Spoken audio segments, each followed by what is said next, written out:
Hello there everybody, this is General Snivy and welcome back to more of the Super Mario RPG Legend of the Seven Stars playthrough. In today's session we're going to be taking care of several side quests and little side activities today. I said I was going to do so at the end of the last session, and yeah, today we're going to go ahead and get things started. First off, we're going to talk to this mouse. If you remember, this guy who was essentially running all around Land's End and showing us how to get the Monstro down, talk to him and he'll give you some very juicy intel. I've been all around the world, but the strangest person I met is this old geezer in Rosetown. He really is weird, but definitely worth meeting. Okay then. After talking to him and getting that message, that means that another part of Rosetown is now officially opened up.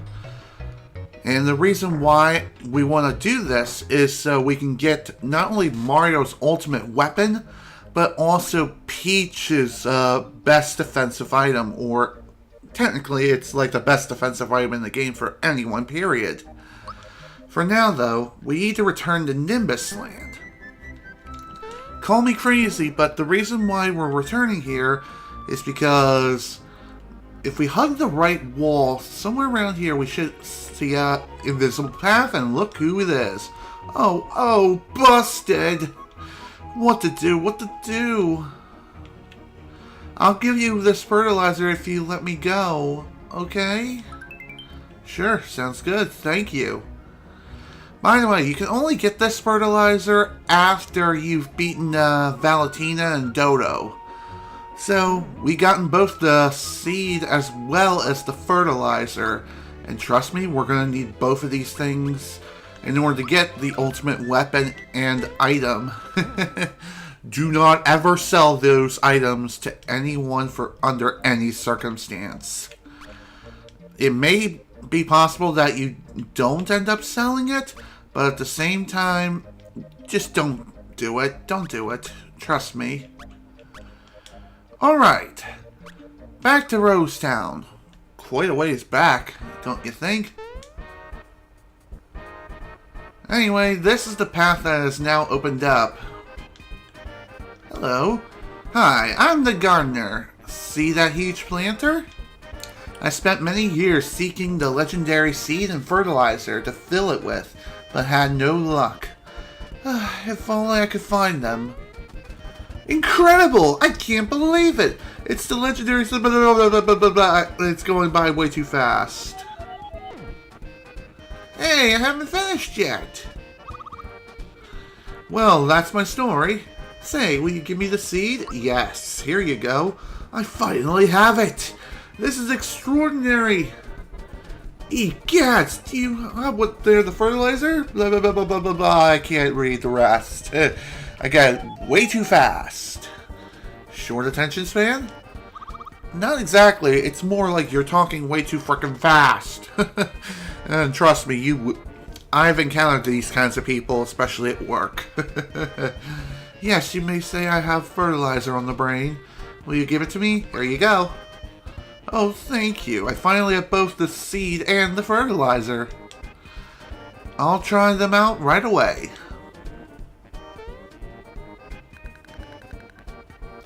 I'll plant the seed, then give it the fertilizer.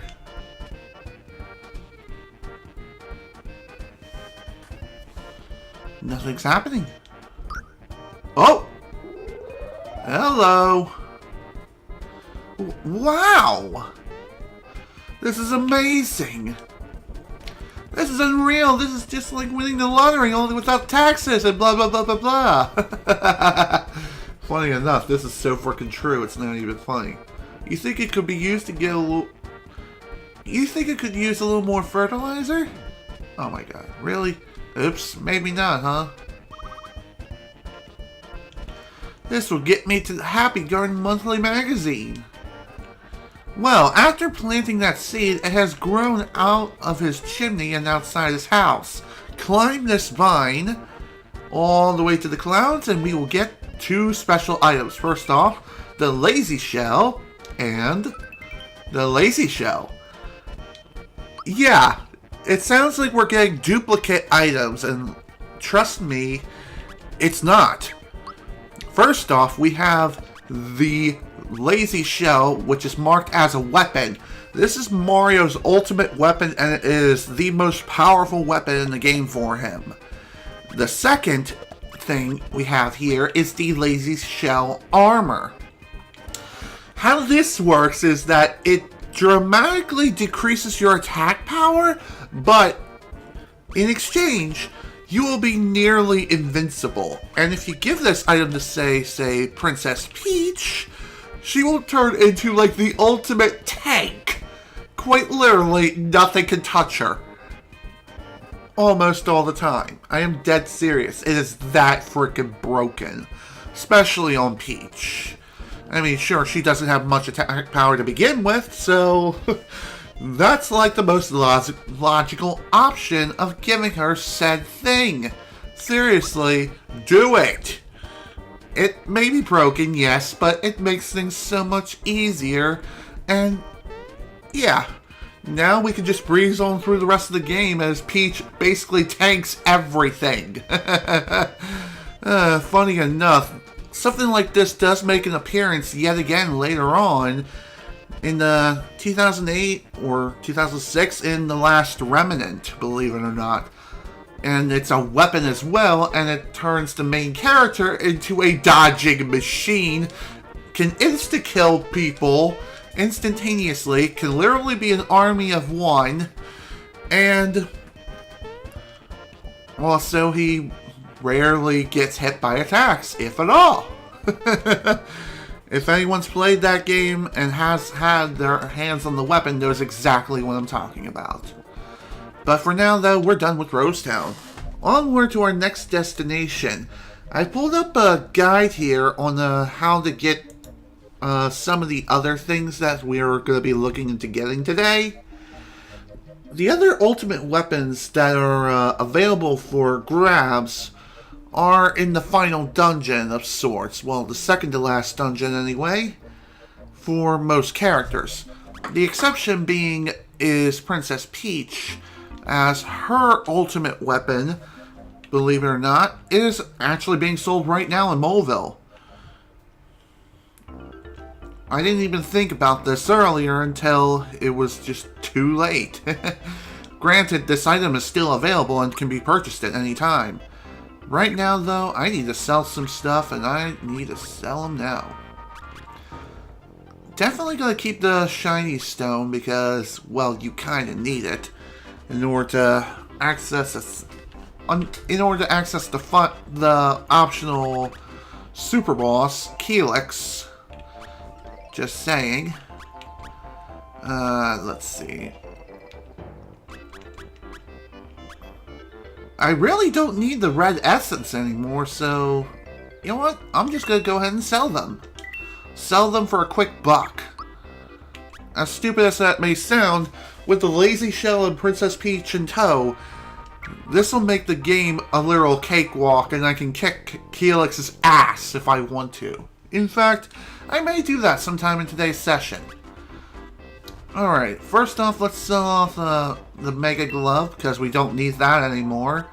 Let's sell basically any armor piece that's related to Princess Peach. In any way. Reason why? She doesn't need armor anymore. The Lazy Shell is the best armor in the game. It's the best armor in the game for basically anyone, but especially more so for Princess Peach if anything else. Trust me, it is that frickin' powerful. Okay, we're up to 821 coins, so we should be able to buy the... Okay, no thanks. I want the metal plate for 300. I'll take the metal plate for 300, Bob.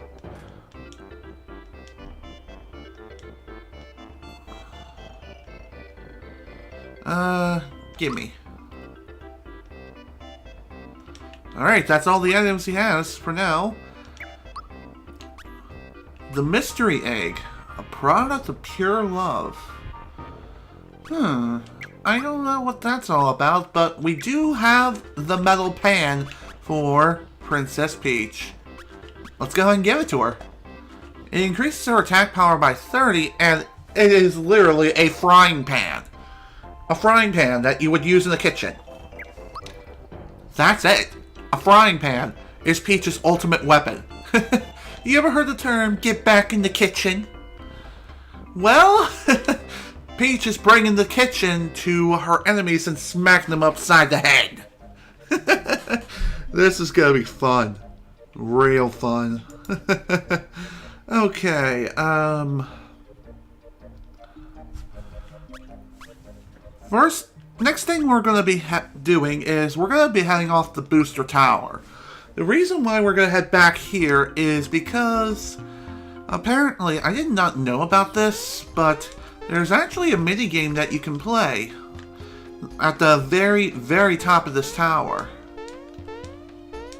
So, let's just try to avoid everyone and everything, because really they're not really worth my time anymore. Sure, I could smack them across the face if they choose to stand in my way.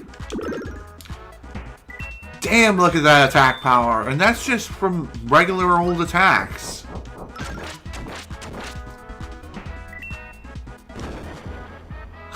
Really, dude? Was that really worth it? Oh, dang it. Okay, there is something else I did learn from looking up a guide of this game. And that is, apparently the level cap of this game is not an arbitrary weird level. Instead, the actual level cap of this game is 30. Funny enough, Mario is at level 19, and Bowser is our highest level character, so given that fact right there, it means that Bowser will probably be the first person to reach level 30 before anyone else. In other words, he'll reach the level cap, which is pretty awesome. Oh, hello you. I'm really, really sorry about before. Here, I'll make it up to you. Hee-haw! Are we having fun yet? Oh, that was just practice. This time is for real. Yep, up to it. Sure. Okay. Guess what hand the yellow ball is in, if you can. Now watch carefully. Okay, apparently there is a little guide here I have. Maybe. Or maybe not. Okay, so with the balls in the front... Okay, maybe I'm thinking of someone else. So which hand is it in? Touch the hand if you think it is holding the ball. Very good. Here's a prize. Here, a prize goes to the winner. Wilt Shroom. The heck is this? Well, we'll find out right now if I don't press the wrong freaking button. It's wilted. So, if I have to guess, this item probably either heals only 1 HP, or it'll damage the character. Maybe. Who knows? Wanna play? Sure.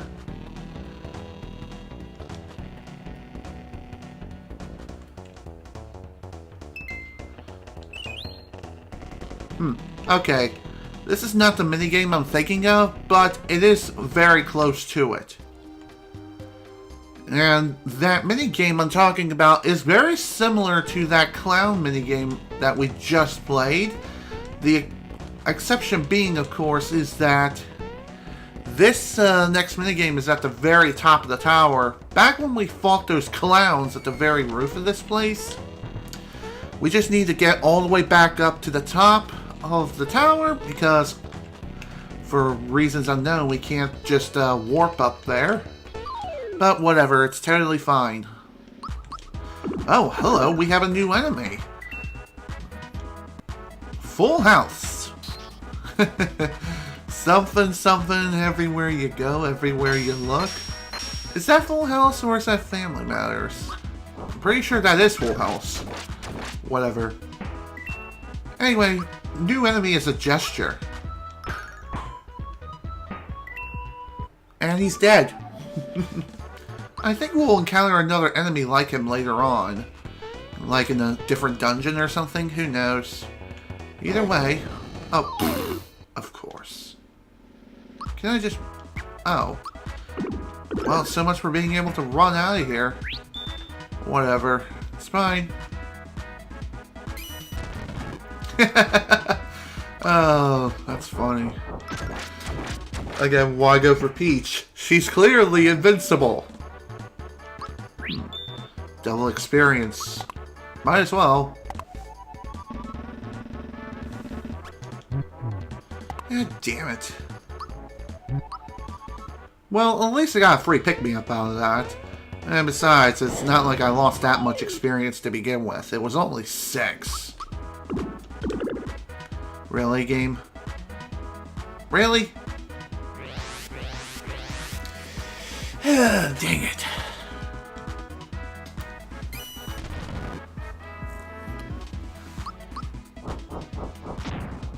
Oh, come on!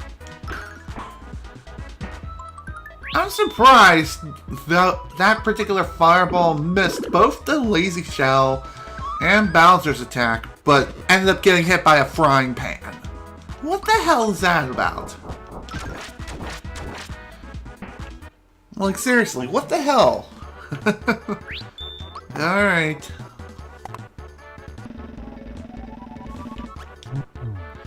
God damn it. It seems like it should be a lot simpler than I'm making it out to be, but I just suck. I just suck at this damn lucky minigame.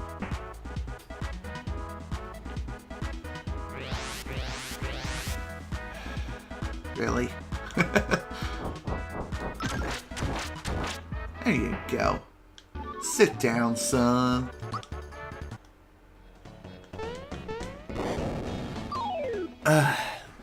God, it's like the floor is lava, quite literally. Also, ant.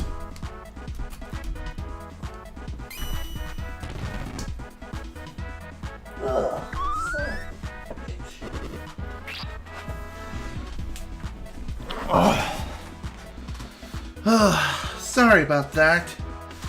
I'm definitely gonna need to wash my hands after all this is done. I saw an ant crawling on top of my second monitor where my webcam was sitting on, so... gross. God damn it. Are you kidding me? Thank you. God damn. How are these guys so freaking evasive? Is it because the speed is so low? Who knows? And really, who cares right now?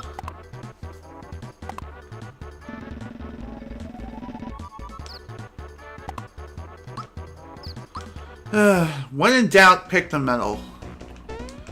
Sometimes you may get it right, and sometimes you may be perfectly fine and good to go. God damn it. Alright, let's just get out of here. I said go! God damn it.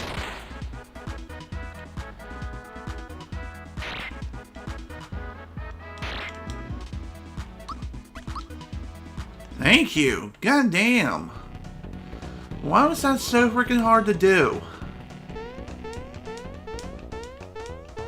Whatever, let's just continue our ascent. Thankfully, we are just about there. And here we are. What are you babbling about? Why should I marry you? Ooh. What a wonderful thing to say. Whoa.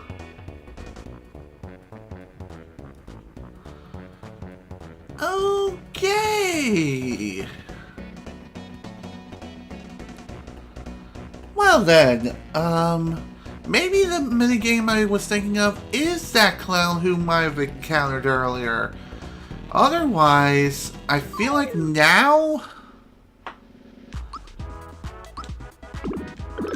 Now, we got a long way to go all the way back down. Then again, maybe I'm completely screwed out of this next side quest thing, since I defeated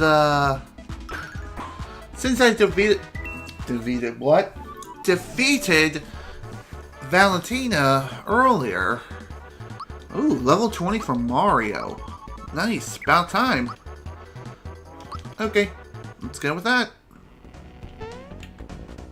Where am I going? I need to head back down, not up. Ah, god damn it. Not again with the Flores lava thing. Please.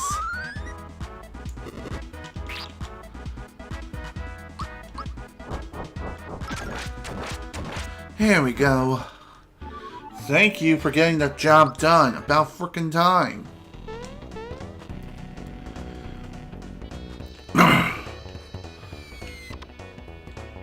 Alright. The reason why we're heading back this way is so we can play with that clown again some more. Alright, here's how this is supposed to work. You're supposed to play this game and win 13 times.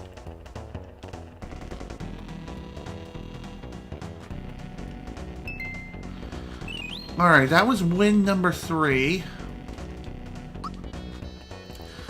After you win 13 times, then he's going to give you something good.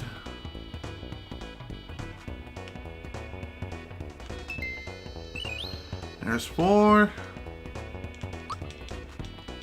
Thankfully, it doesn't cost anything to... Doesn't cost anything to play the minigame whatsoever. You can just keep playing over and over. It's number 5. Here's number 6, hopefully. Yep, that's number 6. Rotten Mush. So the item has changed since we won at least 6 times. And I feel like this minigame gets harder and harder as you get more and more wins. Also, we got ourselves a mid shroom.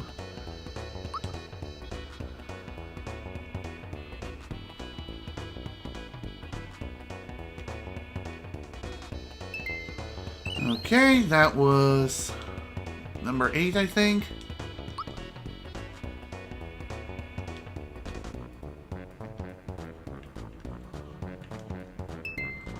Number 9. Well, at least I'll be able to sell these things if I can.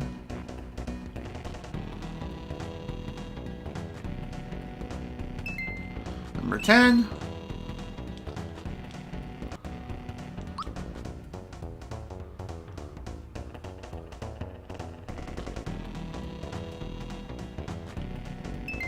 Number 11. Yeah, this is getting a lot harder. Moldy Mush.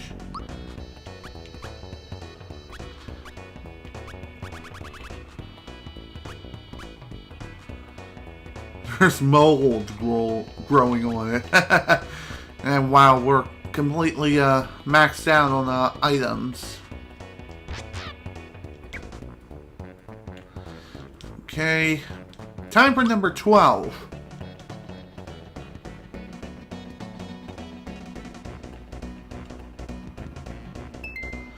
Whoa, congratulations! You deserve this! We got ourselves the Bright card. Definitely gonna get rid of something like this. Bye! It'll let you into my brother's casino, wherever that is. Definitely want to hold on to this item as long as humanly possible. And the reason why is with this card we get access to a special casino. And how do you access this? Alright, according to the guide here, we need to return to Bean Valley. And return to the screen with the 5 green pipes. Or something to that extent. Wait, what? Huh. Thought went through a secret door, but no. It was just the same old door. Same door I just came out of. Alrighty then. Come on, are you serious? Screw this. Not worth my time. Not worth it at all. Dang it, I hate it when I do that crap. Alrighty. We're finally done with Booster Tower. At least, for now anyway. Now then, onward to Bean Valley, wherever that is. I believe it's somewhere within this general vicinity.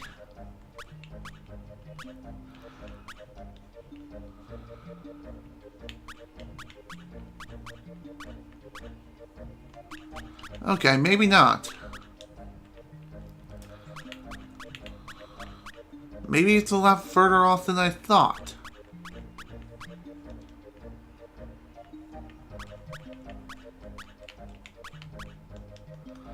Okay, maybe it's at Land's End? Yep, there we go. Bean Valley.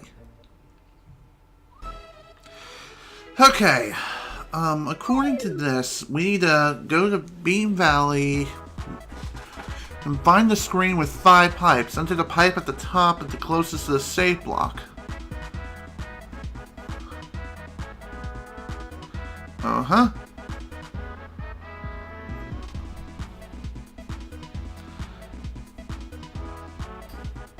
Okay.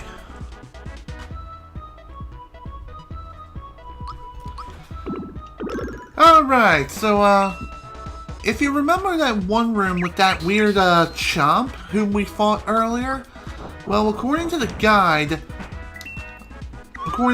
we have to jump at a certain spot 3 times, and every time we, jump at the right spot, we'll hear a chime. Well, apparently when I went in there before, I didn't hear anything because I didn't have the access card. So maybe that was the reason why I couldn't figure out what was the point of the room. It was just essentially empty for no reason.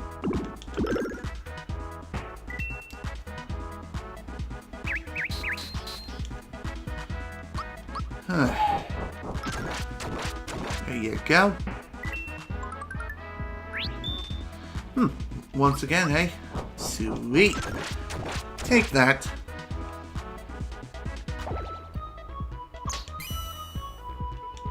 It's not like it really mattered that much anyway, but still. Why is it that this thing has a tendency to attack multiple times in a single turn? I guess it is possible where if your speed is low enough, the enemies can attack multiple times within a single turn. That's probably what was getting me killed multiple times over. Okay, so this is the pipe that needs to be watered. So we kind of have to wait for this fly guy to water this particular piranha plant right here.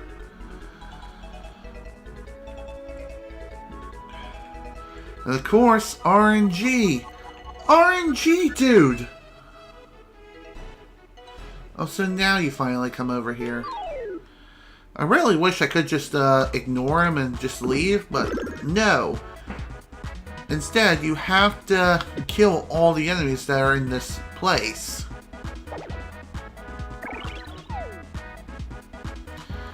If you don't kill them, then you can't go down the pipe. Even if you run away, you can't just glitch your way to the hitbox of the pipe and just slide right down. That's not how it works, unfortunately.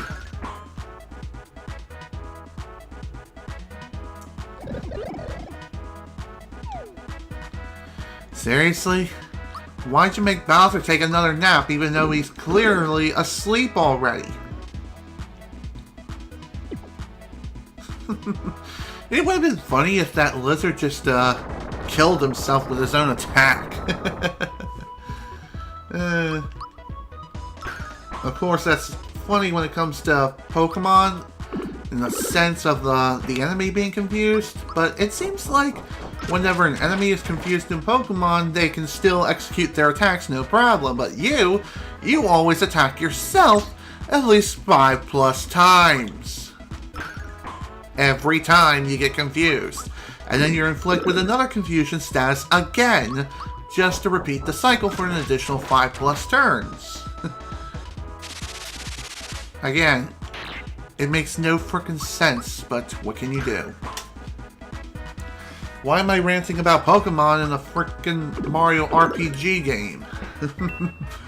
Because confusion is just that frickin' broken and stupid. Alright, level 22 for Bows. And it looks like HP's the way to go.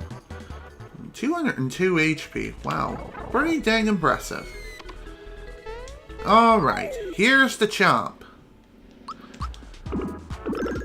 We do have to kill all these Chomps in order to proceed.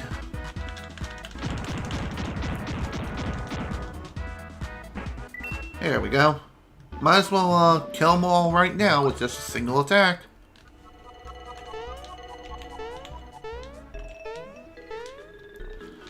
Okay. Let's see. Let's read up on the guide a little bit more. In the far left corner and jump 3 times. There we go.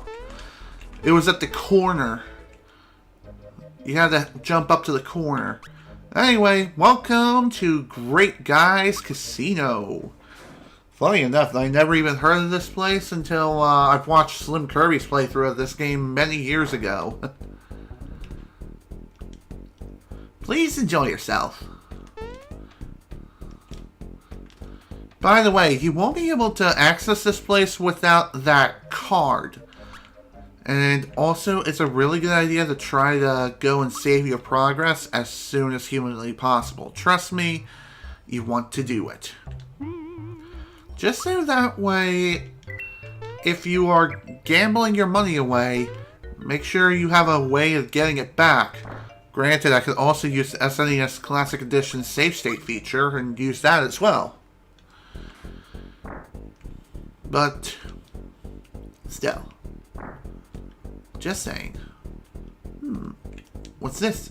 Welcome to the Great Guy Casino. Want to play slot machine? Sure. Require instructions? Yes. The slot machine costs 10 coins per game. Hit it once to start the game. Each consecutive hit will freeze one of the picture. Match all 3 pictures and you might win a frog coin. Do you want to try it? No thanks. As you wish. Hello, you look familiar. Hello, Mario. I run this casino. Feel free to enjoy yourself. Welcome to the blackjack table. Play around with me? Sure. Yeah, I require instructions. In blackjack, whoever comes the closest to 21 points without going over wins. I will first deal 2 cards, and then we will each draw as many cards as we wish. Once we stop drawing cards, we both show our hands, and whoever has the highest total wins. But if your hand exceeds 21, your opponent wins, regardless of how many points they have. So if you exceed 21, you lose. Just like in the real life equivalent of 21 blackjack. If I go over 21, you win. And this minigame costs 1 frog coin per play. If you win, you'll get 1 frog coin, but if it's a tie or you lose, I keep it. That's a load of bullshit. In real life, I don't think that's how it works. If you tie with the dealer or with the house in 21 blackjack or any casino game, or not any casino game, but rather 21 blackjack, you get your money back. All of it. You get all of it back. No questions asked. That's how 21 works. So why in this game do you have to... Why is it that you lose money if you tie with the dealer? It doesn't make any freaking sense. And again, this is just for a safety kind of a thing right here. Might as well. Am I right? Yeah, let's play a game. Alright, first card. Alright, got an 8. Second card. Alright, second card is a 3. So our starting hand is 11.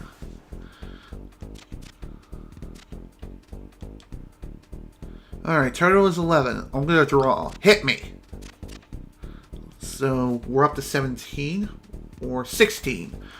Oh, that's so bad. That is a really bad number to be on.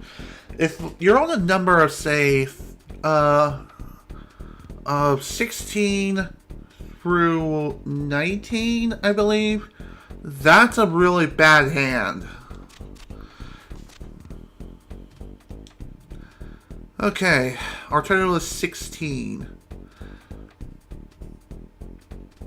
So the most we can draw is 5. A 5. 17, 18, 19, 20, 21. That is 5.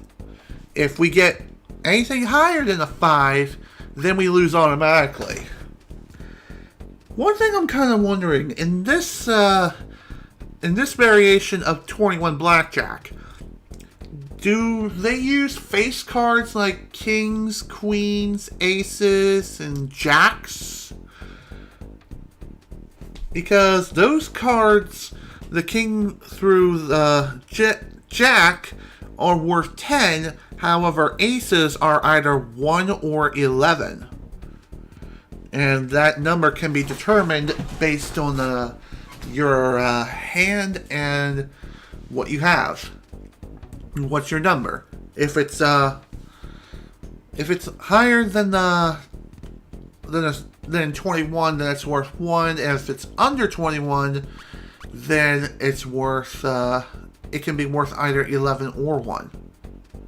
Alright, I'm gonna stick with 16 and see what happens. Wow. Again, another thing with real life 21 Blackjack is, if anyone, including the dealer, breaks 21, then they automatically lose, regardless if the person who challenges the dealer has less than 21.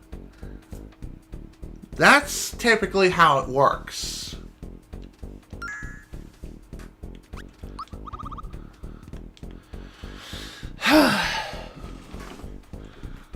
Mario 21. Basically, I've learned to play Blackjack from the Mario series, more so pointing towards the Luigi minigames in Super Mario 64 DS. But this one's a pretty close second, but not really.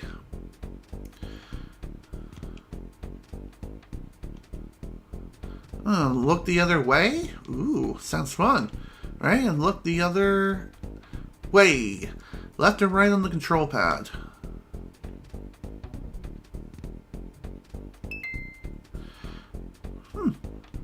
Yay. Okay. Another Wiltshroom. No, I'm not gonna try again.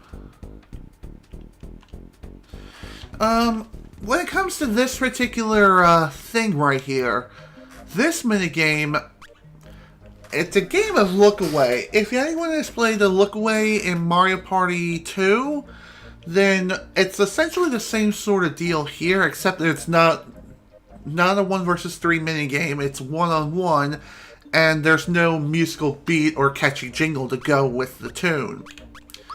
Instead, it's more like push a button and pray something good happens. At least in Look Away and Mario Party, I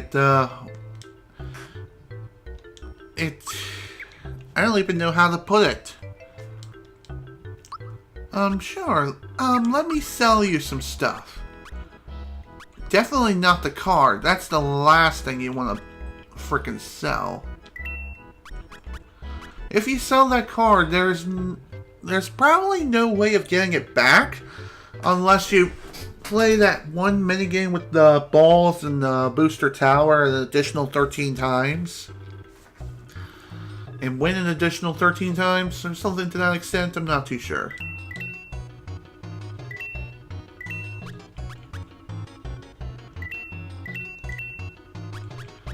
Okay. Wait, why did I just sell those mushrooms? I could have just given them to that one guy who was crazy about mushrooms, but oh well. Whatever, it's not like he really had anything good anyway.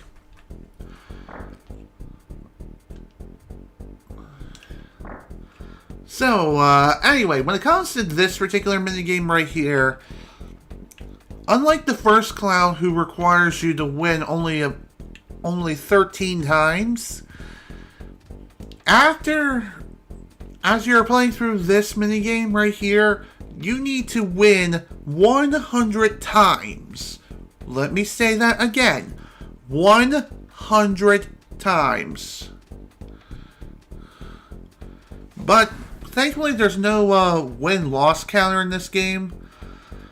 So you don't have to win 100 times in a row. You just have to win 100 games of this.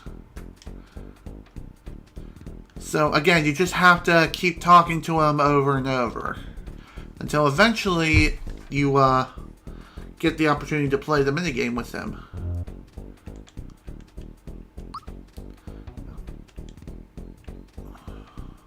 Dang it! Again, there's no real method to winning this minigame, if at all.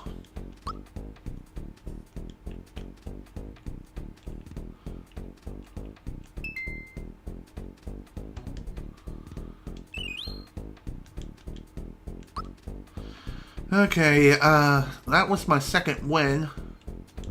So that's nice. God damn it. Again, there's really not much when it comes to playing that particular minigame. But if you do manage to win 100 times, you receive a very useful item known as the Star Egg.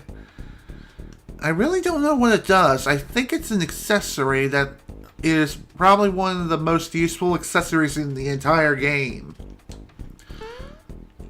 I think I'm going to try playing the slot machine at least once and show this off.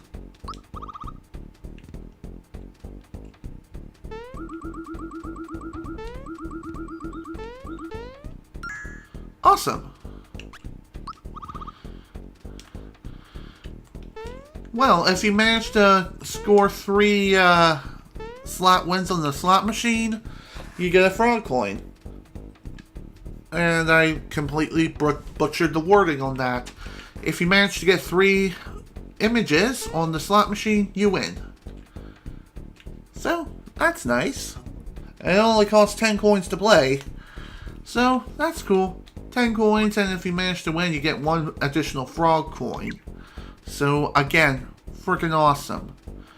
By the way, there should be someone around here, or just outside the casino.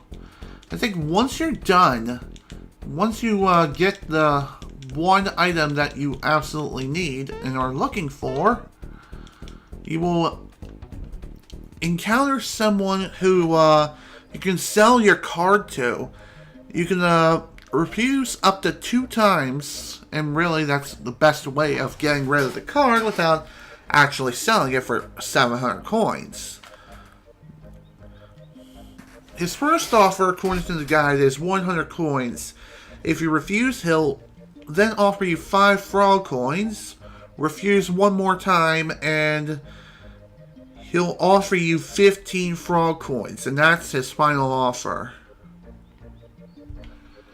And once you have this item, the star thing, whatever the heck it is, what was it called again?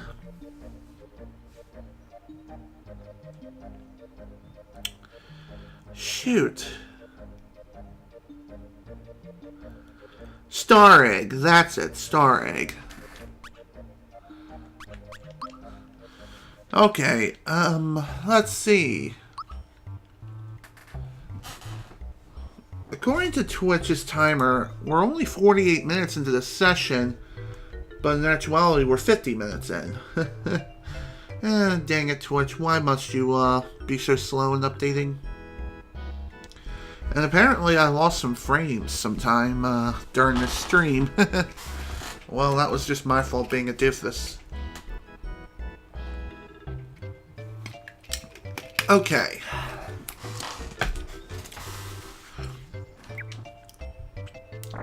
Alright, next thing we're going to do is we're going to go hunting for some flags. I do have a guide here where it tells me exactly where these flags are. There's also one more song we can play as well back in the Tadpole Pond. And you know what? I think I'm going to go for the song thing first.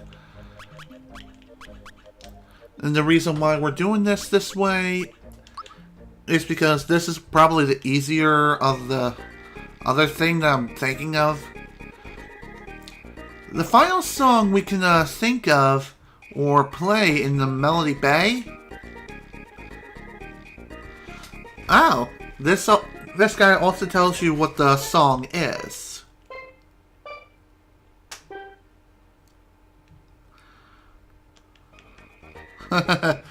Thankfully, the guide I have posted here does tell me exactly what notes to play. So, that's cool. According to the guide I have here, the song goes La, Ti, Do, Re, So, Di, Do, Re, Mi. Okay, so I'm gonna pull up this picture from before.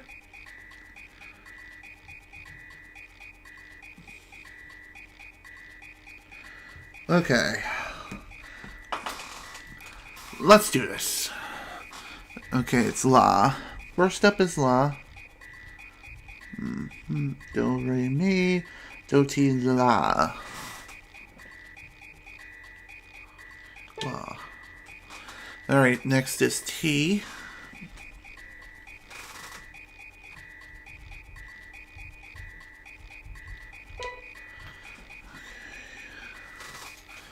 Next is Do. Re.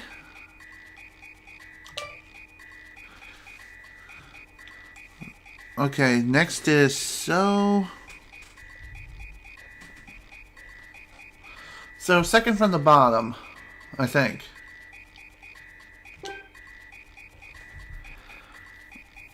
Okay. Now it's Do again.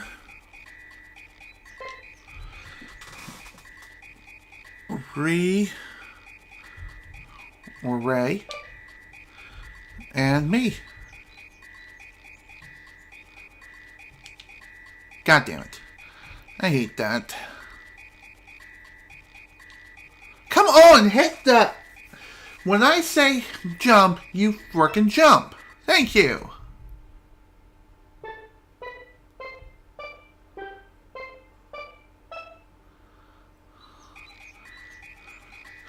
That's it! I come up with a new recipe. This is the melody I've been looking for. Thank you for your inspiration. Please take this as a token of my gratitude.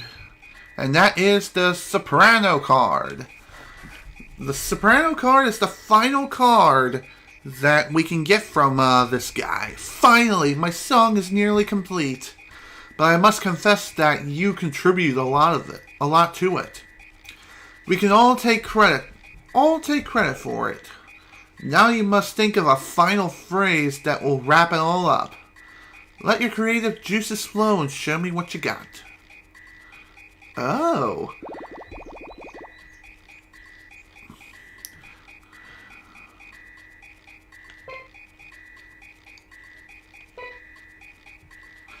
Okay, so this one I believe we can just go and do whatever we want.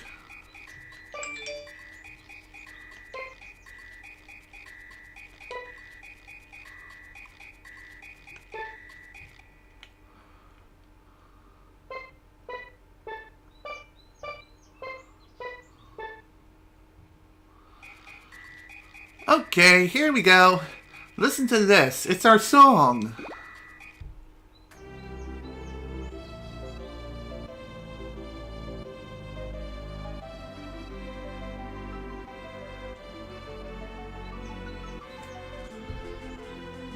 Why did that piece sound so familiar?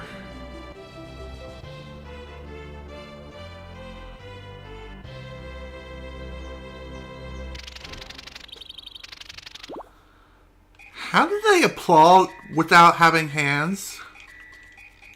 So, what do you think? That sounds really good. It sounds really, really good. And you can recompose the last piece if you really want to, just for funsies. Now anyway, with the Soprano card, if you return to this shop right over here, the Soprano card. Now that we're the Soprano card holder, we get access to the final item known as the Coca-Cola. Like Coca-Cola. Another thing I've not mentioned is, for every tier card you do get access to more items, yes, but the prices for these items also decrease. So the Froggy Drink is now only 8 coins, the Elixir is now worth 24, and the Mega Elixir is now only 60 coins, as opposed to being a truckload, like over 90. But of course the Coca-Cola is still a truckload of money of 200 coins. And this is technically the last item you can get your hands on. So, there we go. Alright. Now it's time for the next little side activity. We're going to go flag hunting now. First stop is going to be... It's going to be back in Rosetown.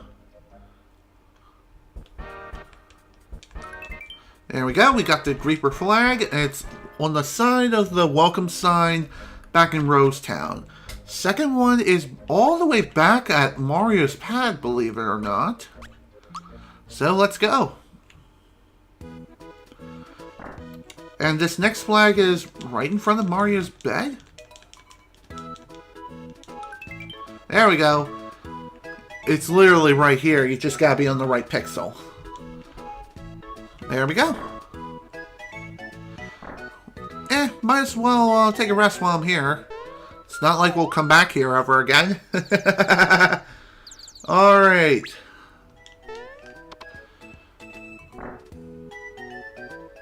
Alright, the final flag that we can get our hands on, and the last one we need to grab, is back on Yoster Isle.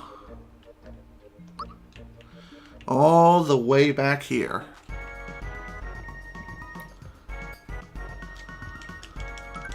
And it's on the O on the word goal. And there we go. That's the last flag. That's the last flag that we need for this little side activity. So we're done.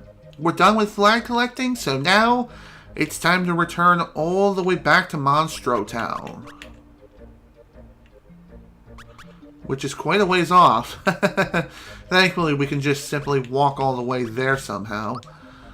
I gotta say, that's quite a journey if you truly think about it. You have to run all around the world in order to find all of these items. Oops, this is the wrong room. This is the Culix fight. I did not mean to come back here. No.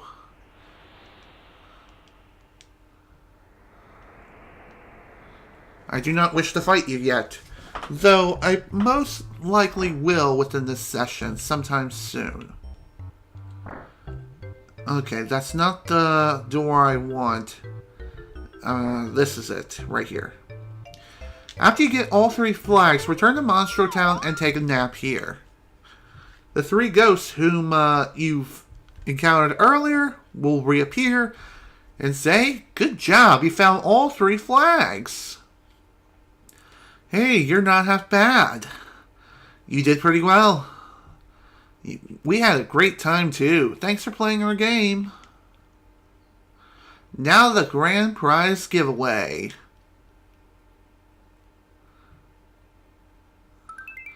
Don't forget what we told you. Anyway, this grand prize is automatically equipped to Mario, and that is the Ghost Medal. What this is, it'll increase your defense while you're attacking. Pretty good item, but again, not something I really want to truly equip. I'd rather have something like the attack scarf, to be honest.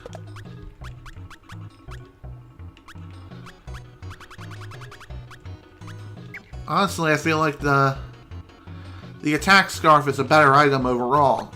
But the ghost medal can be sold for a lot of coins. As far as how many coins exactly, I think it's 800 last time I checked. Let's go and take a look right now. Yeah, 800 frickin' coins. That is how frickin', that's how much frickin' money it's worth. It's a lot. A lot of money. It's sweet, sweet Monday. Okay, let's see. There's also apparently one more minigame we could also unlock and play, but I'm going to need to get up to 500 coins first before I can initiate this. So let's see what items I can sell. Mysterious egg, definitely not.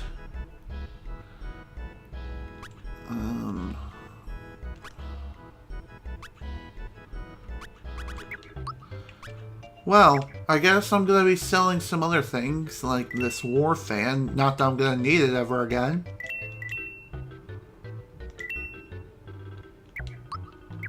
There we go. Definitely have over 500 coins now, so the last thing we're going to be doing here before the fight against Culix, or Culix, we're going to return all the way to the Mushroom Kingdom. Believe it or not. The reason why we're heading back here is because, if you remember, one of these toads here were playing a Game Boy. As far as what that game is, nobody knows. But up here, around here somewhere,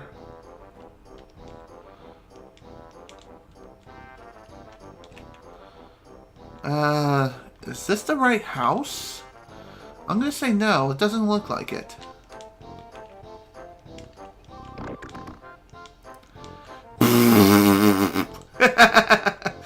That was pretty funny. Avoid fighting the pointy monsters up on Star Hill. I don't even know what that means, but I think that's a hint towards getting something really special. Or something to that extent. What's this? Our wishes have come true, so we will be having our wedding in Marrymore. We'll be gone for a while. Okay then. Why lay it on the bed when you should have put it on the front door? I mean, seriously, that would make more sense. Just saying. Okay, here's the kid who I'm talking about. Oh, wait! Wait! Keep talking to him. Alright, yes! I'm done here. You want this? It's only 500 coins. Sure. Want me to teach you? Yes, please. High score if you hit the shells with the stars fired from the beetle. If you get hit, recover by firing consecutively. Just do it! Anyway, that is a special minigame that we can play at any time we're in the world map. Just push the X button, select game from the menu, and you can play Beetlemania. Not to be confused with Sonic Mania. But please be sure not to cheat with the turbo type controller.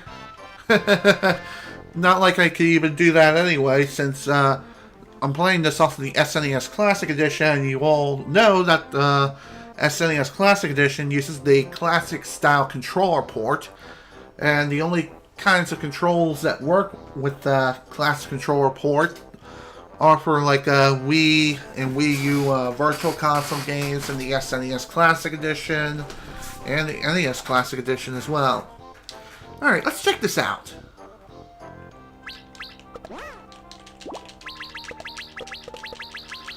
Ooh. What a cute background. This is, this background is actually from Super Mario World. I think this is supposed to represent, like, the first level or something to that extent. So anywhere that you're playing, anywhere in the world, you can play this minigame and just try to get the high score. The trick to this minigame, I believe, is to shoot the shells and try to beat the high score of 5,000. You want to get a very high chain reaction. By the way, if you end up getting hit, I think you have about 10 seconds to fire the fire button consecutively. Or 3 seconds. Something to that extent.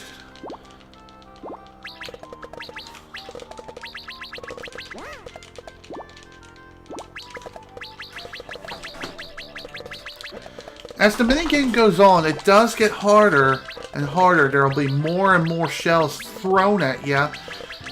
And the more times you get hit, the harder it is to recover. Okay, so it's 3 seconds. And this is why you need a turbo controller. But of course, the game asks you not to cheat and do this legit.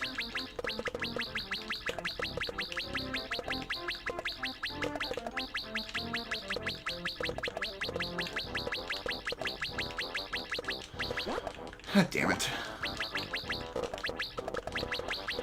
I kind of wish the timer was 10 seconds, but no, it's actually just 3 seconds. Getting the high score in this particular minigame, I don't think it will net you anything. This is just a little fun extra side activity that you can even do. However, I never even knew this little minigame existed until I looked up the guide for this.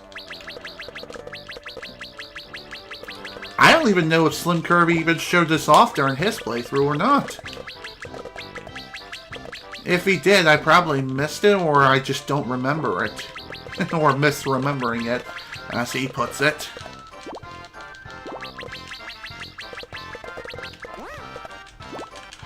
Again, you can very easily cheese this minigame by using a turbo controller. And it may not be a bad idea to even do that in the first place, because trust me, holy crap, there are so many shells flying your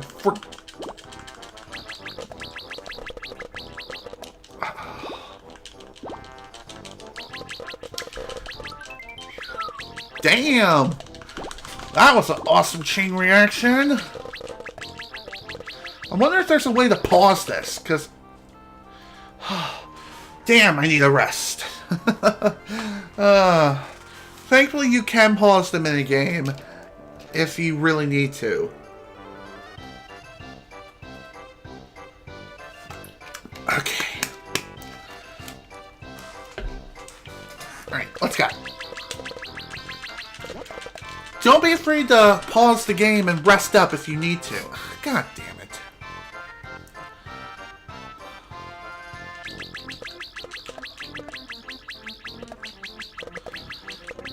Apparently the trick to this minigame is to try to cause a huge chain reaction.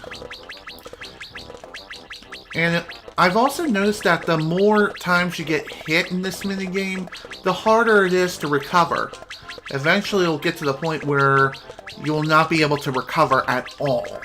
Like,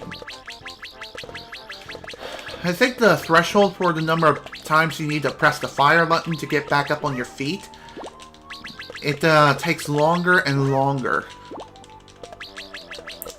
And the iframes seem like they don't last very long, which is really, really dumb.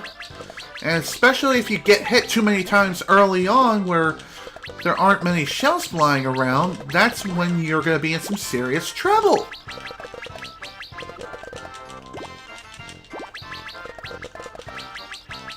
This is where having a turbo controller would be really nice to have.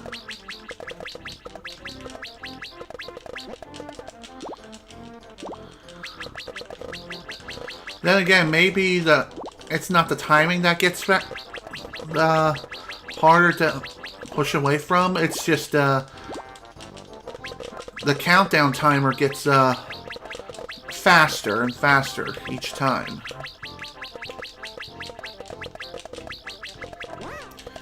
Again, I really wish I could use a turbo controller right now.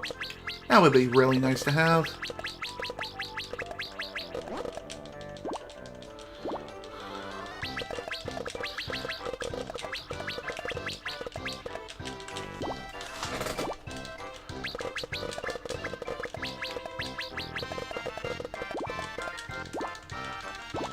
God damn it.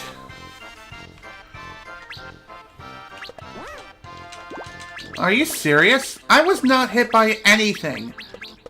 God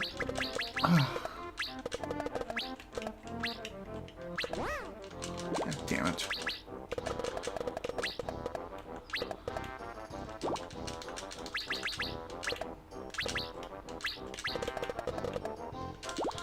Maybe the blast radius could damage you too.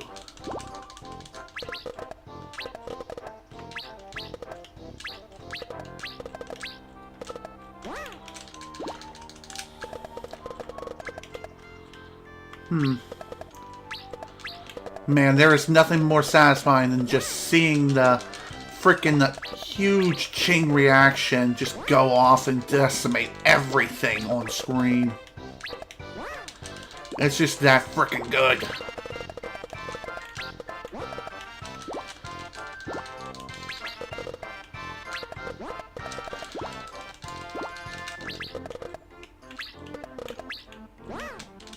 Come on, man!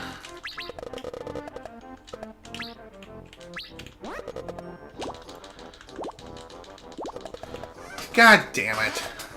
Funny enough, as you explode, you could also theoretically destroy some shells yourself, so you could also cause a chain reaction upon dying, and that could help you towards getting a high score.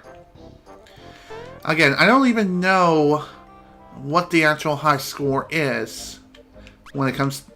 Actually, no. I don't even know if you get a prize for getting the high score in that minigame or not. And...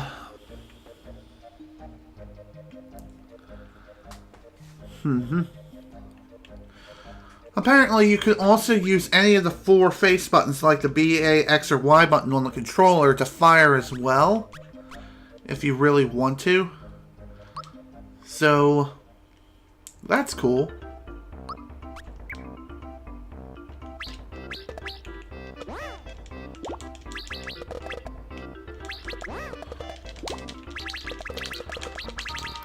You can also use this to your advantage as well, and just hit multiple buttons at the same time to get yourself back up on your feet.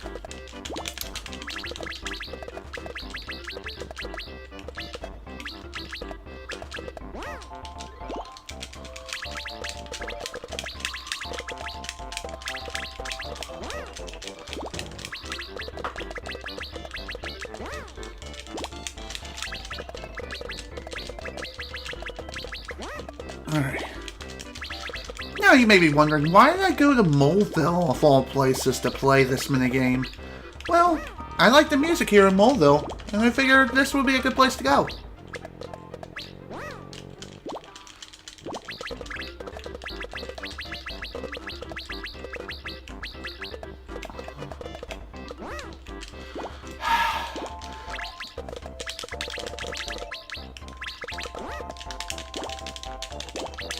I really hate the fact that the damn shell blast radius could kill you too. It could hurt you too. Like if they're too close to the ground or something.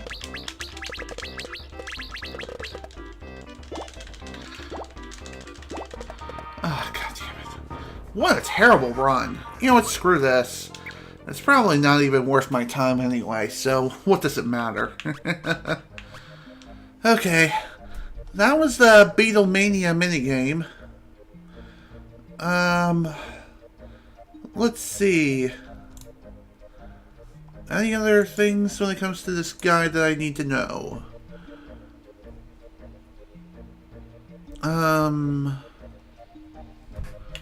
There's still the matter of Seaside Town and buying some of the other accessories that that one frog has to offer. We only have 23 frog coins, though. And so we still do not have enough frickin' money to pay the poor fool.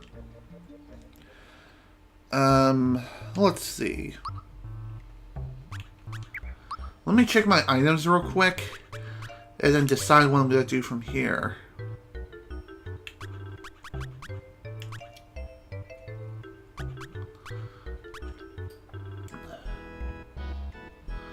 I got 3 pick-me-ups, and I'm probably gonna need more. I'm probably gonna need at least a couple more.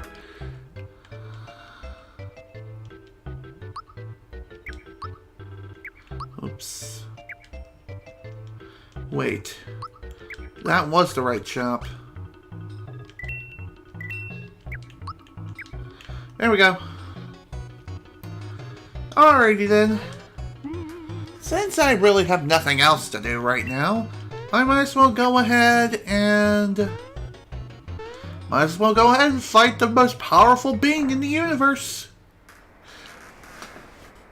We'll give this another shot. With Peach's lazy shell, she should be able to survive all of this guy's attacks no problem. Everyone else, though, well, here we go. I am matter. I am antimatter. I can sense your past. I can see your past. I can see your future.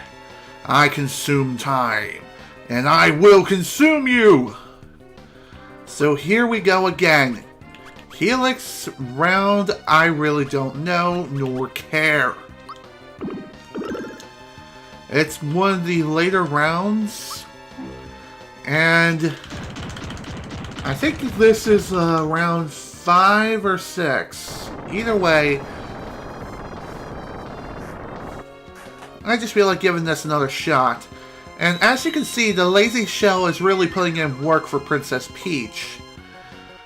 She is able to dodge all of these attacks without, well, not dodge per se, but more so tank the attacks without an issue whatsoever. Even though the entire party looks like they're getting frickin' destroyed right now, Peach is hardly taking any damage.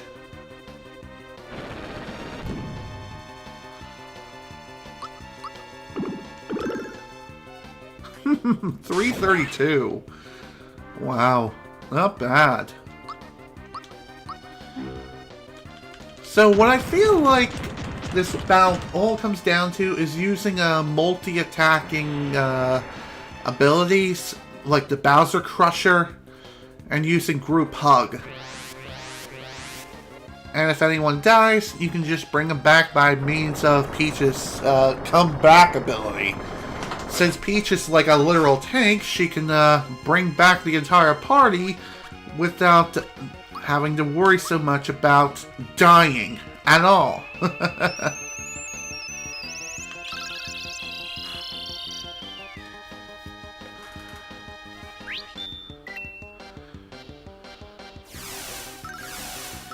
And again, Shredder only nullifies any status boosting effects you have going on from things like Geno Boost or something to that extent.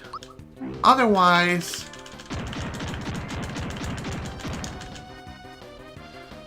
it does absolutely nothing. Again, Lazy Shell OP.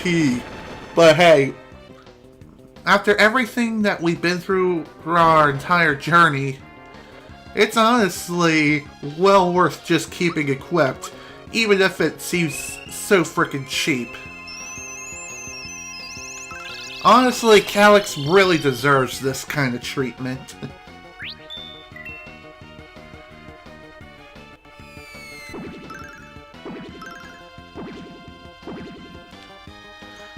Ow, 152 though. God damn. Also, I keep calling him Culix. He's actually Culix. I'm thinking of something completely different, like one piece of software my work uses. Why is it called Culix and not, what am I doing? Why did I do that?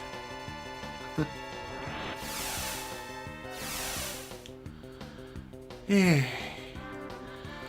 used to bringing back your party over and over again. It's going to be happening quite a lot.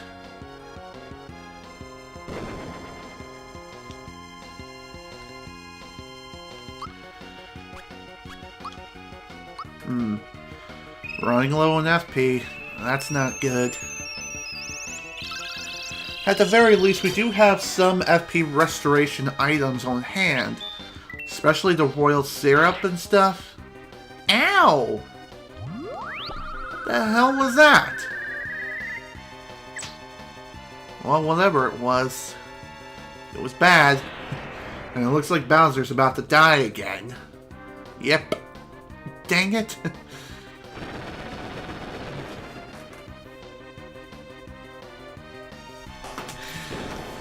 I seriously wonder, why is it that these crystals always seem like they all get two frickin' turns in one round? Is their speed really that frickin' high? Who knows? And really, who cares? Only thing we really need to worry about right now is just keeping everyone alive for as long as possible.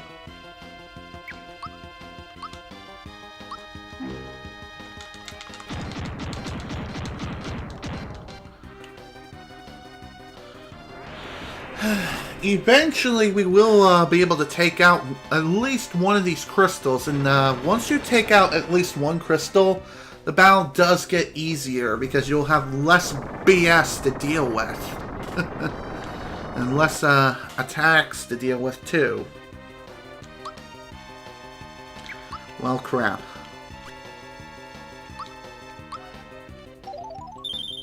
Better use that. Again, thankfully Peach will be able to tank these attacks thanks to the power of the Lazy Shell. It is possible to do this without the Lazy Shell. It just requires some serious management with equipment and also item management.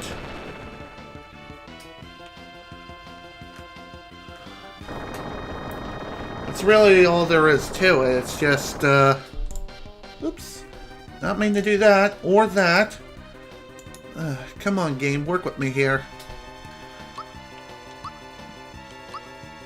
Okay.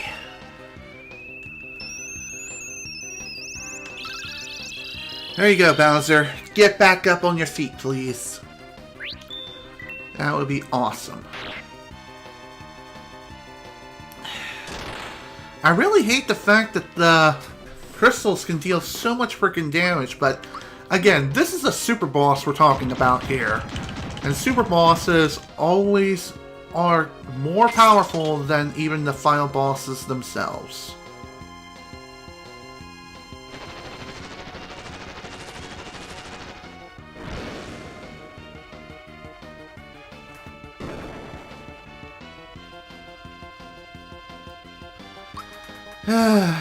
More of this, huh?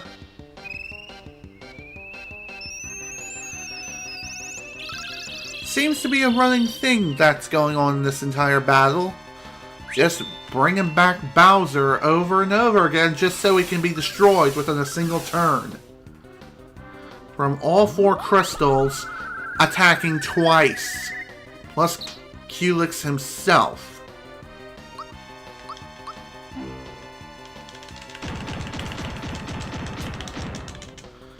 There we go.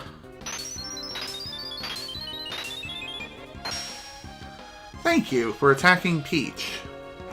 The problem when it comes to these crystals' attack patterns is that they attack all the party members. All three party members get attacked all at once for basically every single attack, no matter what happens.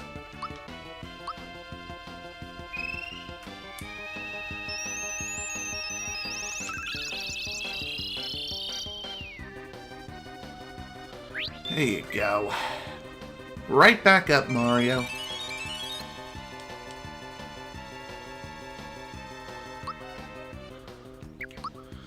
Alrighty then. How many maple syrups? I only got one left. A freebie. Thanks, game. God only knows I need that. Oh, boy.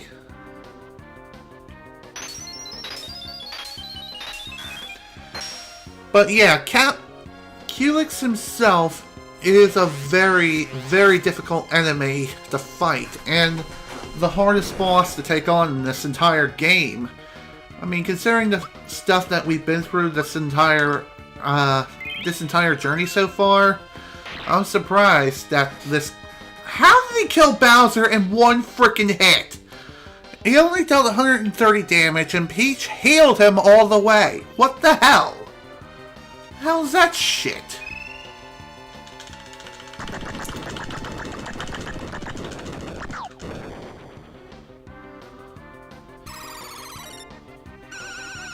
Again, I don't know how much HP these things have, especially the crystals. I feel like the HP they have is 9,999? Then again, it could be higher. Like 99,999. Or something to that extent. Not too sure.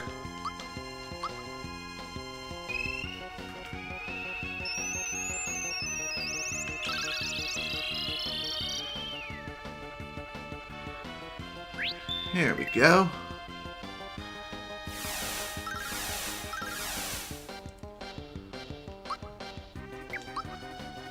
Alright.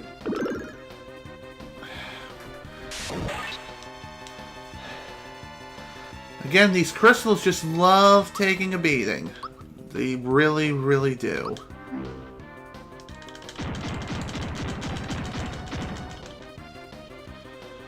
I feel like for this fight, you need to just simply keep attacking over and over again.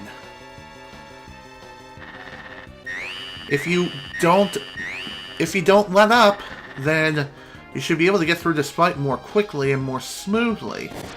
But sometimes it may not be so simple, especially for a fight such as this.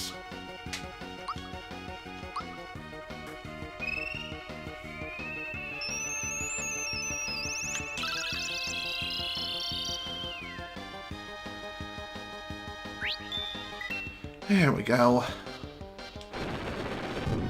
Once we do manage to defeat Culix, we'll be able to get something really, really good from him, and also a lot of experience. Trust me, it is well worth all the trouble. It really is.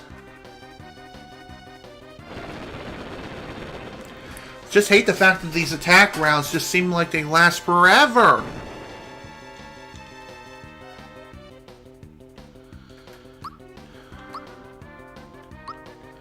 Better bring back Mario. It's not like I have anything else to do. Granted, I know I could just heal Bowser right on up and try to get him back up on his feet. In fact, it may not be a bad idea. But I feel like I'm going to need a royal syrup. Maple syrup will be fine. Right, that was like my freebie from before.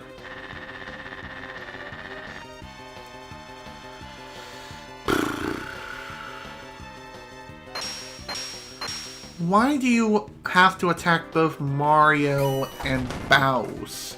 Can't you just attack Peach instead and just have her tank all the hits? Granted, Peach could probably solo this fight without an issue whatsoever. I mean, she theoretically could with the power of the lazy shell. But again, she won't be dealing very much damage, and the fight will last so much freaking longer than it needs to be.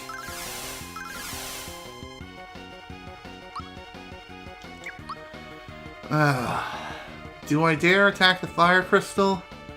Yes.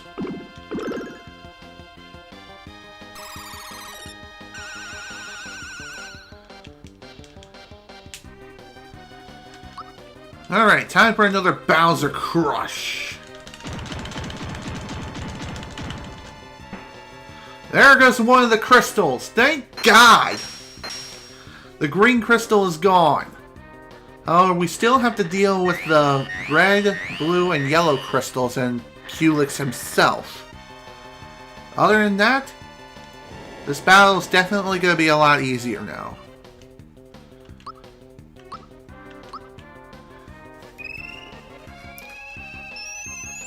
And boom. There you go, Mario. Get back up, please, and thank you.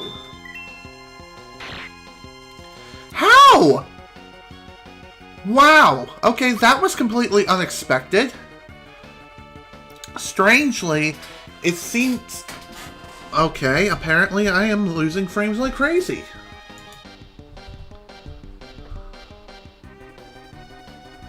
What the hell's going on here?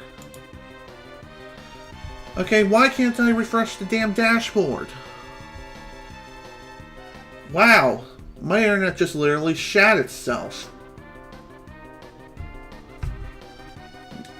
Shit.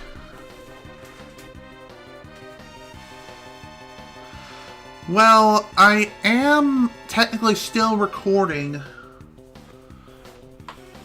Shit. I just wonder if I lost footage because of that. Again, this is why I record my streams at the same time.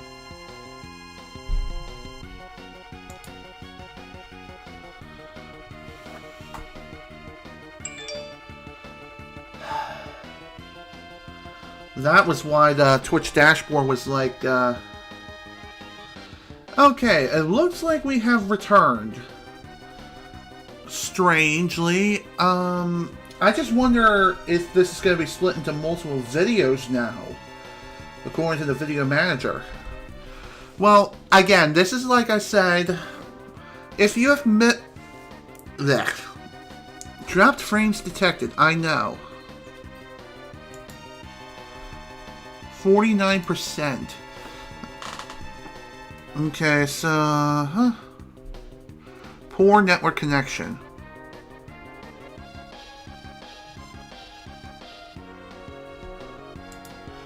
Okay.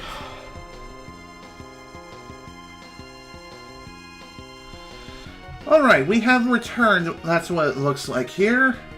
And like I said, the recorded version of this stream is still being recorded at the very same time, so for the time that I was dropped, I don't know if it recorded up to the point of me destroying one of the crystals.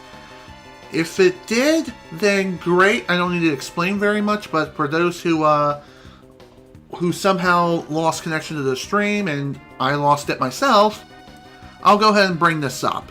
I somehow managed to destroy one of the crystals of this Culix during this Culix fight, or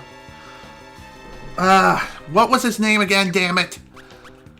Culix? Yes, Culix. Okay. I managed to destroy one of the crystals. This fight is going to be a lot easier now. So, let's keep going. And this is where the recorded version of the stream that I'm recording right now at the same exact time will come in and save the day. It's going to be so much freaking easier, so much better. However, I don't know if Twitch is going to end up splitting the stream into two pieces or not. If it does end up splitting the stream into two pieces, somehow, then I think what I'm going to do is I'm just going to take the recorded version I have and see what I have to work with. If it's one stream and I'm able to just simply use that without an issue, then I'm just going to have to edit the stream and render it manually. And if Twitch was able to save the stream, which I highly doubt since the connection was completely dropped for at least 2 minutes, then there's not really much I can do about that, unfortunately. Only thing I can do is just hold on to the recorded version and edit that, at least for a little bit longer.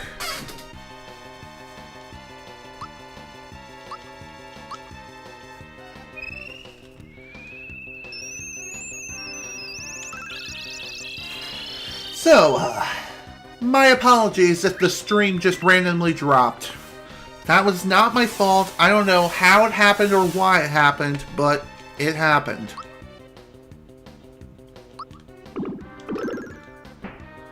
There we go. Finally, the damn blue crystal is down. Honestly, I feel like the blue crystal is the most dangerous crystal.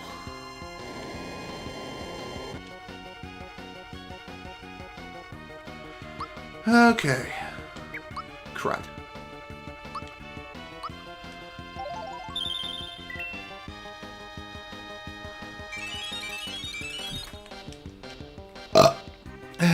Man. Alright, only the yellow crystal remains along with Culix himself.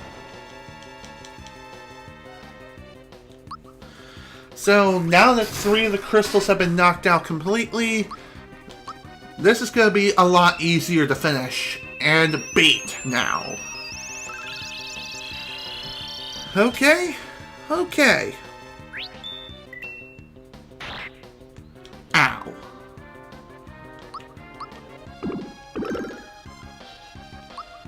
Only thing left to do now is just have Bowser completely destroy Culix. Monster's FP is gone. Wow, I must have endured long enough for all the FP of the monster to be completely depleted. So now, this fight is literally won. It's a cakewalk now. Well, when I say monster, I mean the yellow crystal. Because apparently, Culix himself still has some FP to work with. It's not much, but it's something. Alright, it's time to finish up Culix completely. Once and for all. Let's do this.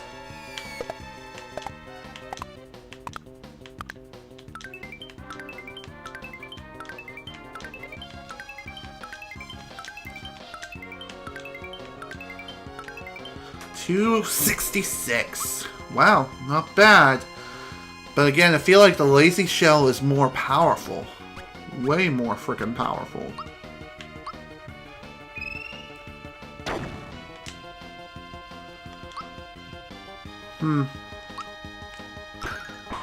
Yeah, it seems like regular attacks are way more powerful than the specials are right now, which is really surprising if you really think about it.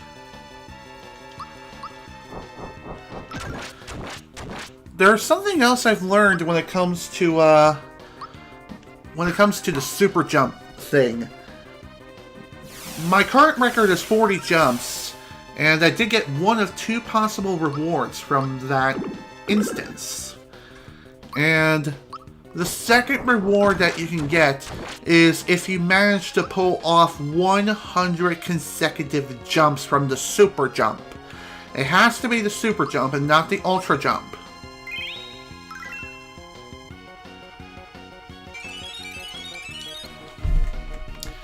If it's not the super jump, then it doesn't count, apparently.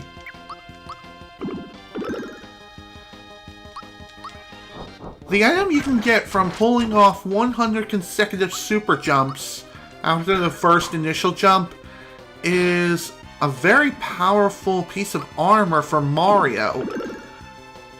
So, it may not be the equivalent of, say, the lazy shell, but it's still a very powerful piece of armor.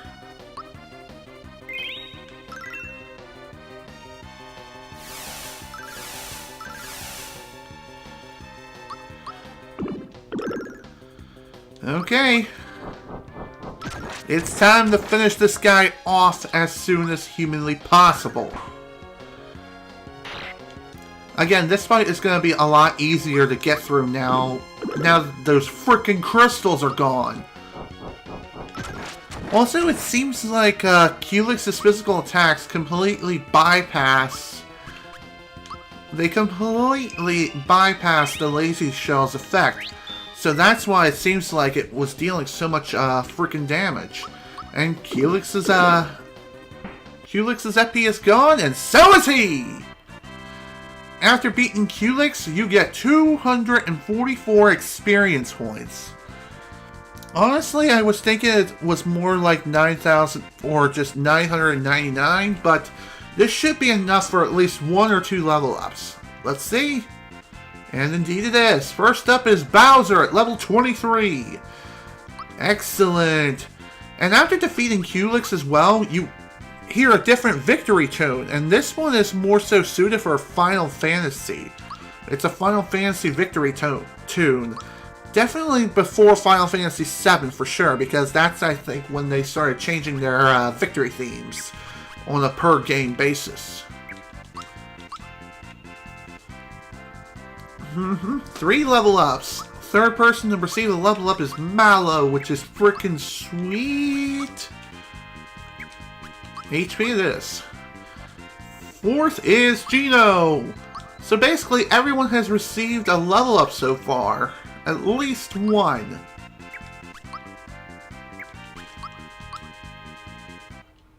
Everyone except Mario. How sad. Ah, your spirit is strong. Thank you, Brazen Knight. I will treasure this memento of my journey here. Perhaps in another time, another game, we may have been mortal enemies. Let us part as comrades in arms. Take this. Treasure it as a keepsake of our fight.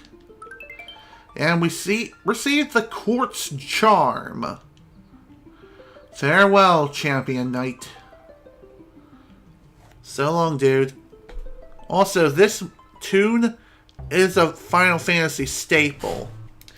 And after defeating Culix, the door which led to his fight completely vanishes and disappears, and it's gone for the remainder of the game. So now we no longer need the shiny stone, and we can just simply sell it if we want to, or just throw it away. I mean, it's just 2 extra coins, so... Wah. Ah, boy. Well, according to my timer, we've only been live for about an hour and 43 minutes. But according to Twitch's stats, we've been live for 10 minutes for the second part of this stream. So, again, it just seems like this stream is going to end up being split in half, which is not good. Oh, how I hate that so much. Alright, I believe there are some items I can purchase over at Nimbus Land. And I think I'm going to go ahead and do that and get ready for the next part of the game. At this point now, there's really nothing else to do. I mean, sure, I could always go back to the casino and just keep playing more casino games. I feel like if you return to the item shop here, you can buy some really good items here. Then again, it looks like the same stuff as before.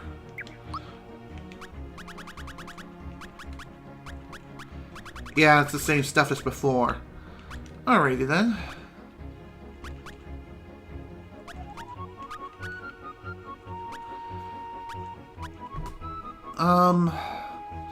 I'm definitely gonna be more so needing maple syrups, but again, I have no money, which is really unfortunate. Alright,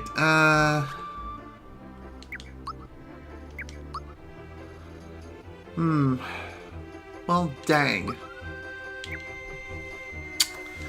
Nothing really much I can do about this right now.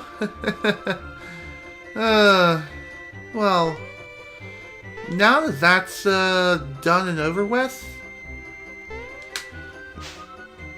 there is still something else I can do. And I think I'm going to be getting ready for the next part of the game right now. Let's go and save our progress and get ready, folks. Get ready for the final part of this game. I don't think we're going to be finishing this today, but we're going to be getting ready to, undergoing repairs.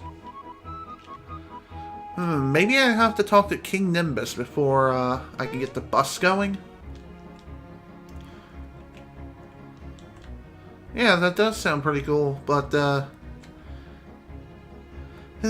Sadly, seems like I can't ride the bus right now.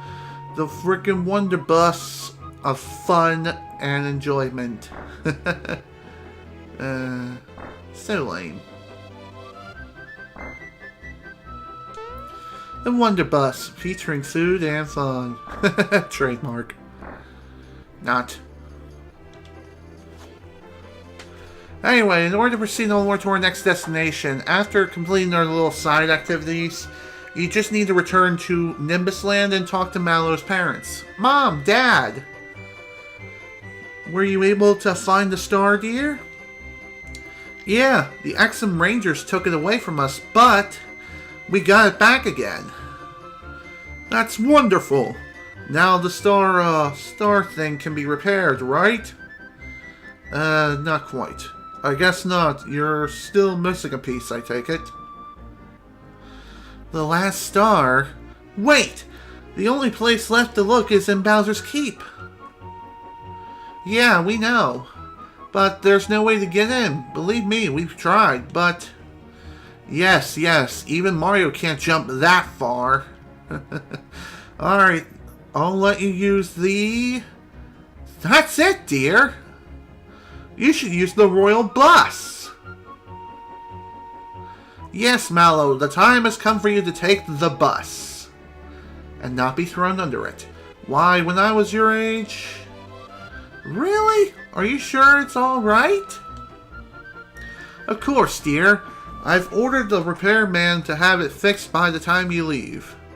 You simply have to help Mario and the others get that last star. You bet, Mom. Come on, Mario, let's go. Okay, then. Please, promise me you'll make everyone's dreams come true once again. I will, trust me. Thanks, man. Thanks for the words of encouragement. Again, I really hate the fact that I have to run all the way out of the castle. Well, granted, I could always just continue forward and fall into the area where the hot spring is and be sure not to fall into the volcano. I could do that too, but really, you kind of have to run out of here anyway.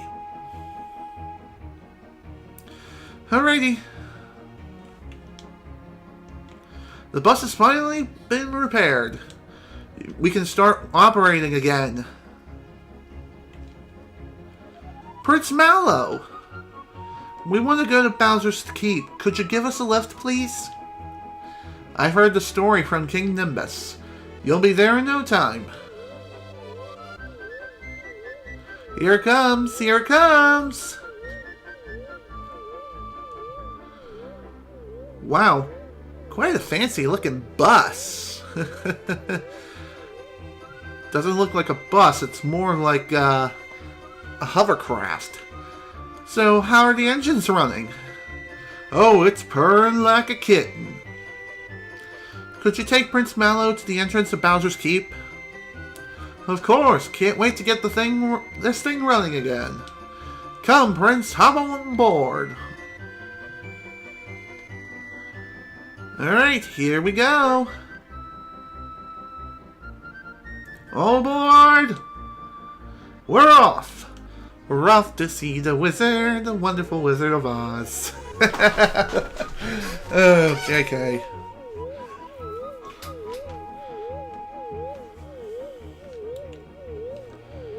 Alright, everyone. Welcome back to Bowser's Keep.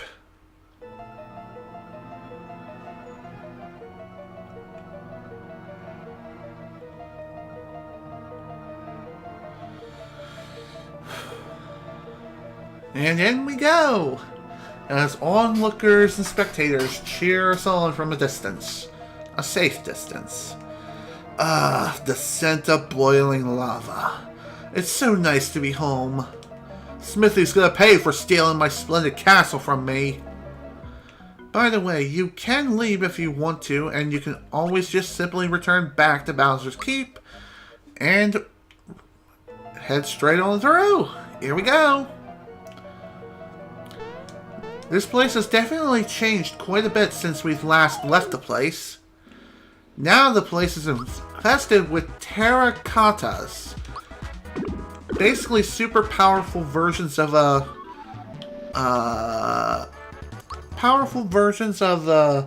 Hammer Bro, I guess. And we also have greenish Goombas and also giant enemy crabs. I shall attack its weak point for massive damage. It's known as a Star Crusher, by the way. And it's no match for me. And the Goombas in question are known as Goo Goomba. Why is it called a Goo Goomba? Because Goo Goo Power Rangers? Also, if Bowser is in the active party, there is a high chance that the enemies will run away from you in battle. And the reason why is more than likely just due to the fact that Bowser is their boss. And yet, why are they fighting us? I'm pretty sure Smithy has something to do with this whole shebang. Pretty sure. There's nothing else to it.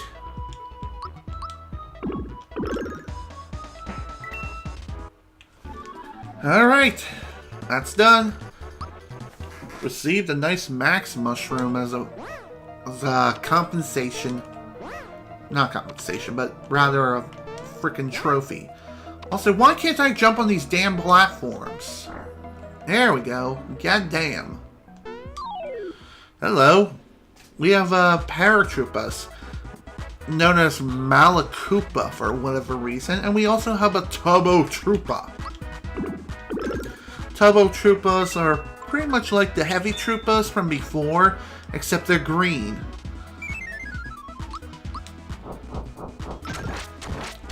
Not only are they green, but again, it only takes about 2 turns before they start taking off and attacking you.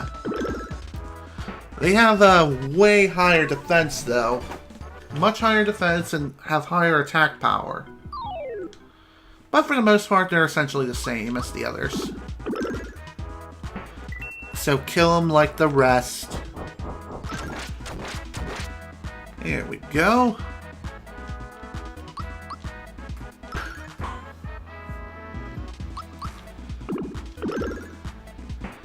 And there we are. Getting through here should be pretty easy to do. Oh, hello.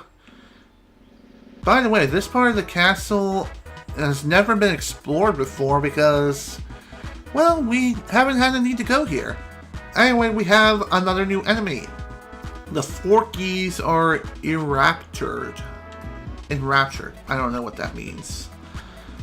Well, I'm pretty sure they're like jockeys or whatever the hell those red guys were. Attack them and it'll provoke them to attack you. Yep, the Forky has come to their senses.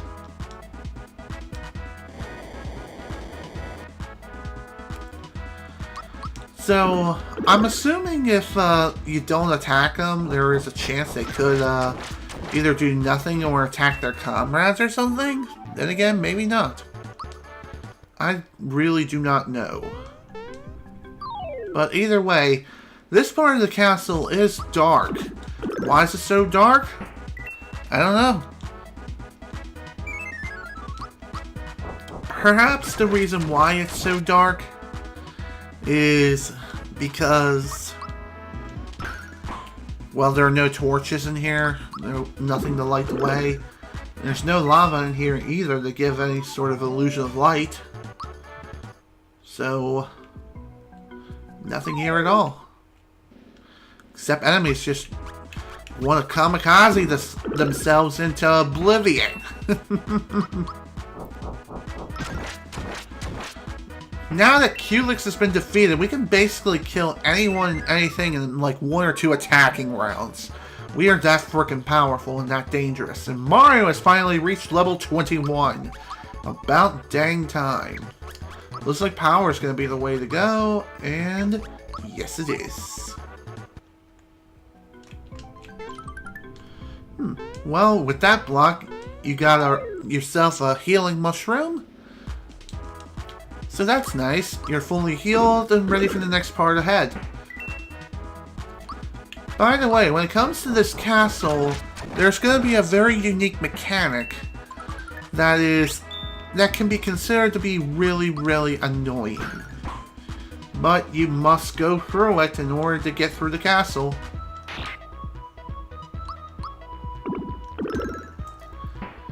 There we go. You dead. Bye-bye.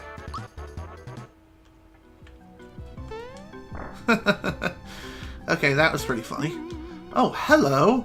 Looks like we have an old nemesis here. Anyone remember this guy? Mr. Raptor Croco? Hey Mario, did you remember to use the save point?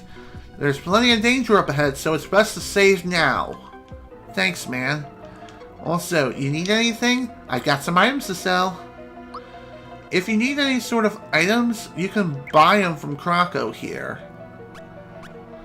And trust me, I'm definitely going to need some maple syrups for sure. You can also buy the fire outfits for all the characters here too if you haven't picked them up already. But really, if you've already bought them, there's no need to buy them again. There really isn't. No need.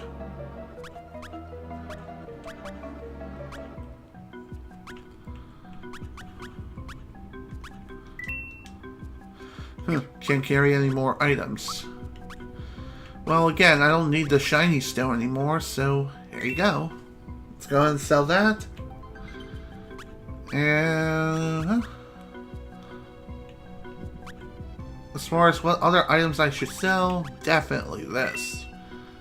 And I think I'm going to sell this mid mushroom too. And just have my max mushrooms on standby. Not that I really need them for anything because I have Peach. So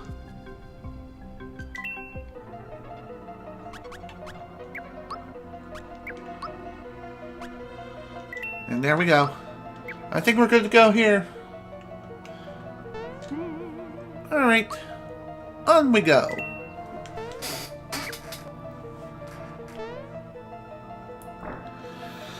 Okay, here's this annoying mechanic I was talking about earlier. There are 6 doors. Do you need an explanation? Yeah, let's go ahead and read it. Of the 6 doors, 2 open onto action courses. You can handle a lot of action, right? 2 others will lead you to battle courses you can fight, right? The last 2 open onto puzzle courses. No sweat for a great puzzle solver like you, right? Once you choose a course, there's no turning back. The only way to know what's behind the door is to walk through it. You must pass 4 of the 6 courses to move ahead. Funny enough, another thing that this game does not tell you is that most of the characters' ultimate weapons are through these doors. Once you go through all their courses, then you will get that particular character's ultimate weapon, with the exception being of Mario and Princess Toadstool Peach. The other characters can get their ultimate weapons through these doors here. So let's go through door number 1 and see what we have. Hey, hey, hey! It's me, the Quizmaster, and it's quiz time! Need an explanation? Yes. I'll give you a total of 12, count them, 12 questions. If you're right, the block you're standing on will move up 1, but if you blow it, you go down.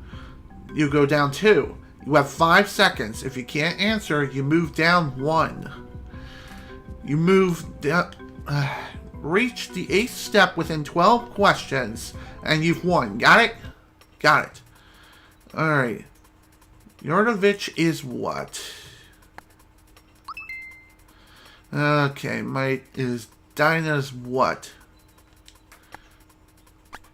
Little brother? Okay, how many legs does Wiggler have? 8? Ah, damn it. Cricket Pie. Who is the ultimate enemy in this adventure? Smithy. Funny Goomba. Goomba's listed. What is the name of Jaeger's sensei? Jinx. The man getting his picture taken at Marymore hates what? That? What does the red essence do? Gives you strength? Well, technically, it not only gives you strength, it also makes you invulnerable. What is the fourth selection on the menu screen? Equip? Which monster does not appear in Booster Tower? Terrapin? Who is the famous composer? This guy? Well done! I guess that was just a warm-up for you, huh? Okay, first activity is done. On to the next one. Hey, let's see how well you can count.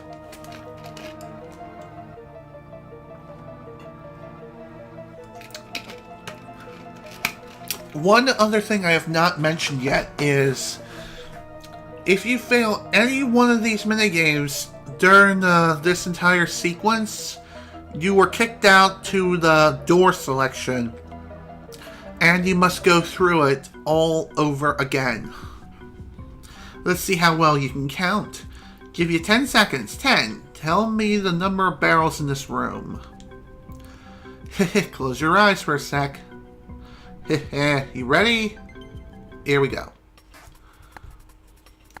3, 5, 7, 8, 9, 11, 13.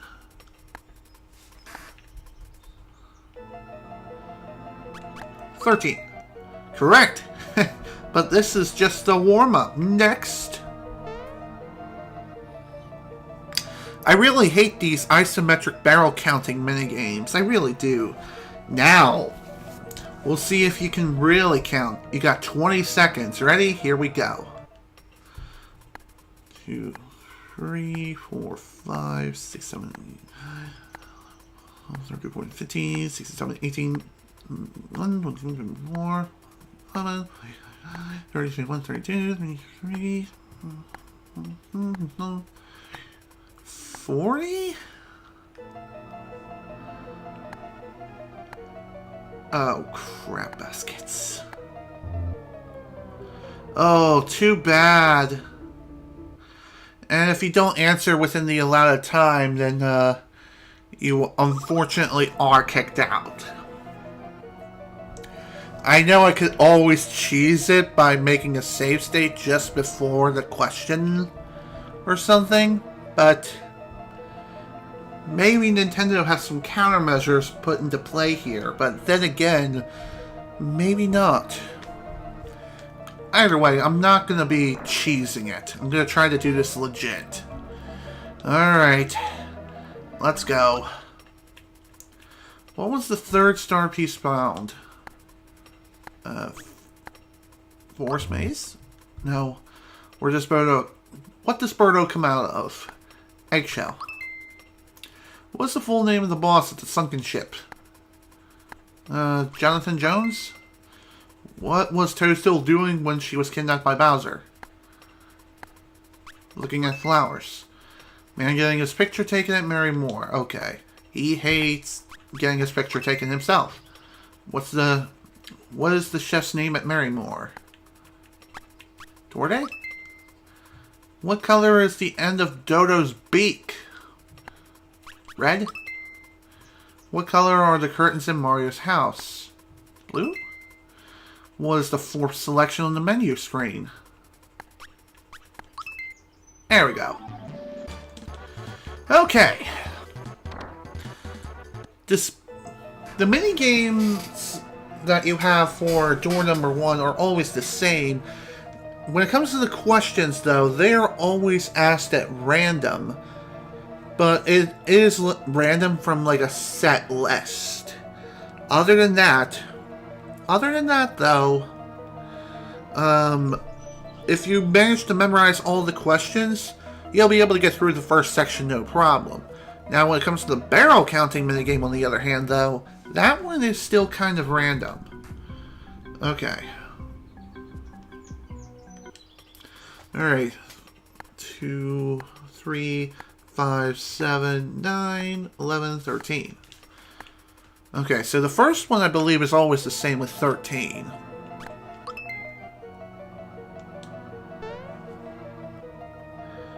Maybe the second barrel counting minigame will be the same as well. 3, 5, 8, 11, 13, 15, 18, 21, 22, 23, 24, 25, 26, 27, 29, 30, 31, 32, 33, 34, 35, 36, 38? Well, shit. Guess. Damn it. I hate this! I hate these barrel counting minigames. They are the worst. Especially with the isometric view crap. I'd rather take goddamn quizzes than count that shit. So, which season? Skiing? Who's the leader of the XM Rangers? Red. How long has the couple inside the chapel been waiting for their wedding? 1 hour? Damn it. What was the first star piece found? That would be Mushroom Kingdom. Might is Dinah's what? That would be little brother? Booster is what generation? I have no idea. What does Balloon really like to turn people into? Scarecrows. The boy at the end in the Mushroom Kingdom was playing with what? A Game Boy. Who helped you up the cliffs at Land's End? That would be Sky Troopers? Or no, damn it! Third star piece. That was Moleville? How much does a female beetle cost? Damn it. Full name of the boss of the sunken ship. Wow, I suck.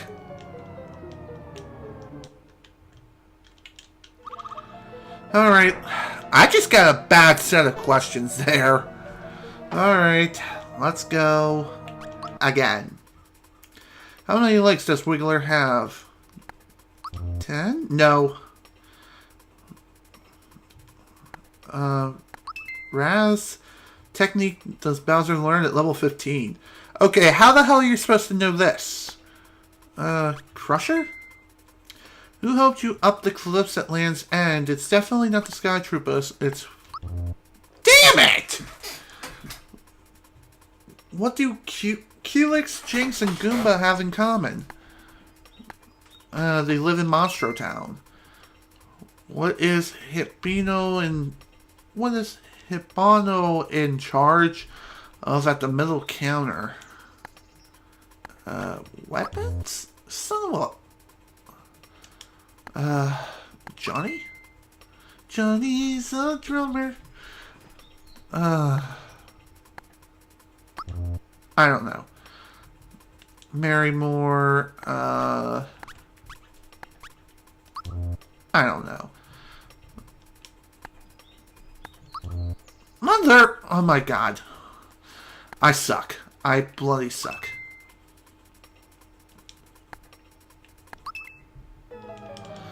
God! Why am I sucking so bad on the frickin' quizzes? I should not be this bad on the frickin' quiz. And also, why does he feel like he needs to explain it every time we come here? Ultimate enemy on this adventure, Smithy. Well, what's Toadstool doing when she was kidnapped? Looking at flowers. Full name of the boss of the sunken ship, Jonathan Jones. What color is the end of Dodo's beak? That would be red. What was the chef's name at Marymore? Torday. Booster is what generation? 78th? No.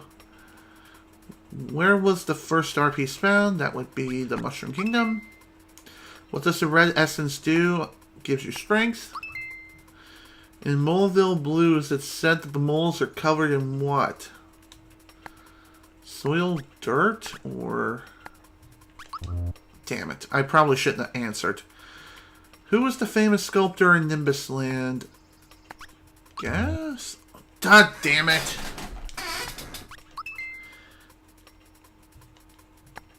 pearls.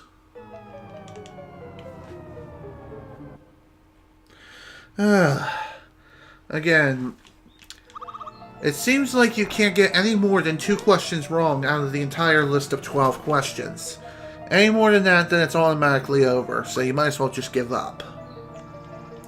Damn it, I said I wanted the explanation when I clearly didn't want it. God damn it. Croco 3? What is the chef's name at Marymore? You. Damn it.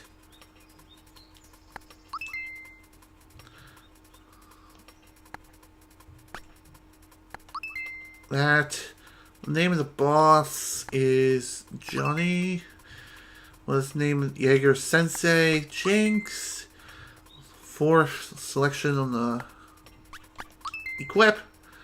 Leader of the XM Rangers is Red. What does the Red Essence do? Give me strength. First star piece spell was in the Mushroom Kingdom. There we go. Jesus, that took forever.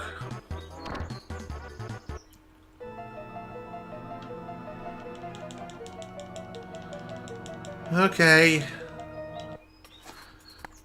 3, 5, 7, 8, 9, 10, 11, 12, 13, 14. It looks like this barrel minigame does change. 14. Okay, I think at this point now, I think I am going to just go ahead and create save state so I don't have to keep going through that goddamn quiz. Every freaking time. So, screw it. I don't care. I really do not care anymore. Okay. 3, 5, 8, 9, 10, 11, 12, 13, 14, 15, 16, 17, 18, 19, 20, 21, 22, 23, 24, 6, 7, 8, 9, 30, 33, 36, 39, 40, such. 46? Damn it. I hate this barrel counting minigame. I hate it. I absolutely hate it.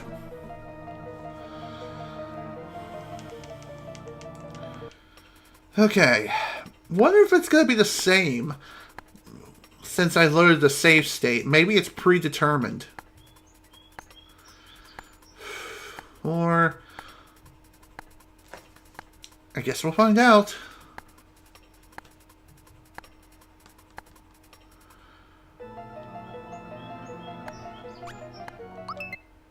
That was just a guess.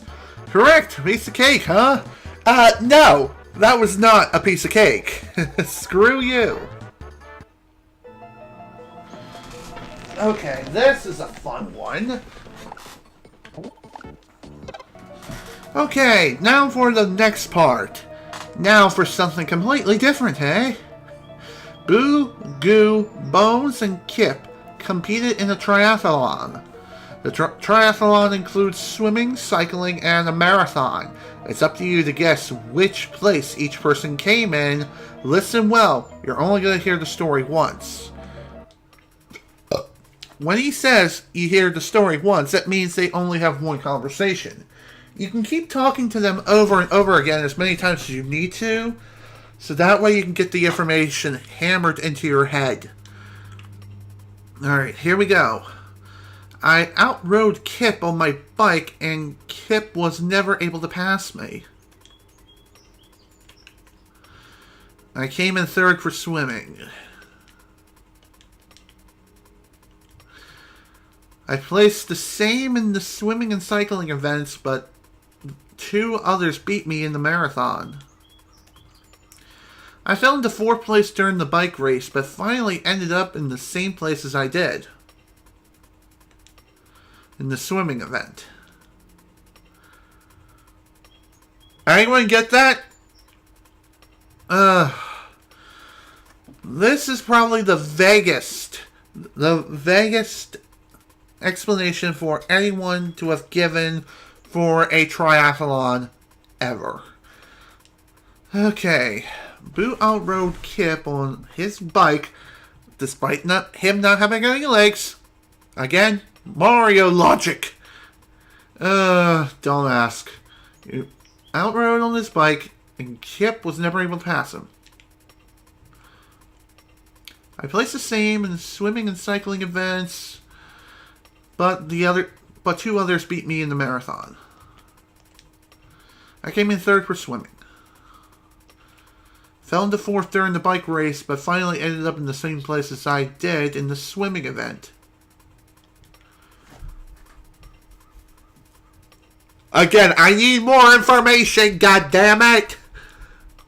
And I'm supposed to be doing this kind of crap for a living. Like, I'm supposed to be probing people for information when they're trying to tell me what issues they have in order to be able to solve them, but not here. Here, this is just a frickin' guessing game. Okay, outrode Kip. Never able to pass him. So, he won the bike portion of the triathlon. And that's really all he was able to tell me. Goo came in third for swimming. So the swimming portion was, I think, after the bike portion. Placed in the same place in the swimming and cycling events, but two others beat him in the triathlon. In the marathon portion of the triathlon. Okay, so the marathon is the last part. So he lost the marathon, but placed the same in the swimming and cycling events. As far as you, he fell into fourth place during the bike race, but finally ended up in the same place as I did in the swimming event. Okay, so he came in third for swimming. Same in the swimming and cycling events, but two others beat him in the marathon. And he outrode Kip on his bike, and Kip was never able to pass him.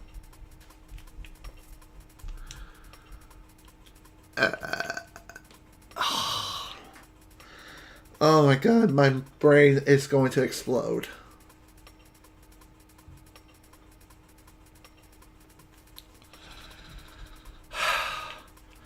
Again, there's not enough information here. Not enough at all. So essentially, you gotta make a shitty guess. Came in third for swimming. Well, it's the same in the swimming and cycling events.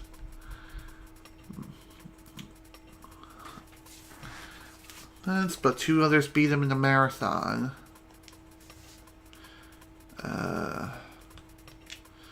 Fourth during the bike race, ended up in the same place as he did in the swimming event.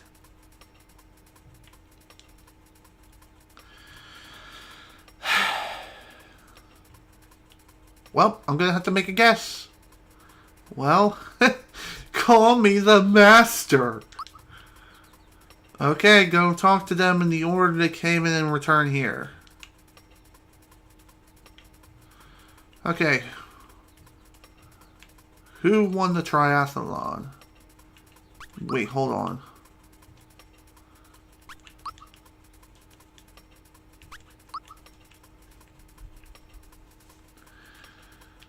Okay, who won the triathlon? Based on the information we were given, third for swimming, pretty sure. This guy was beaten by two others during the marathon, so he's obviously not the winner. He ended up in the same place. So I'm going to say you came in first. As far as who was number two. Two others passed you during the marathon portion, so you're obviously third. And for number two,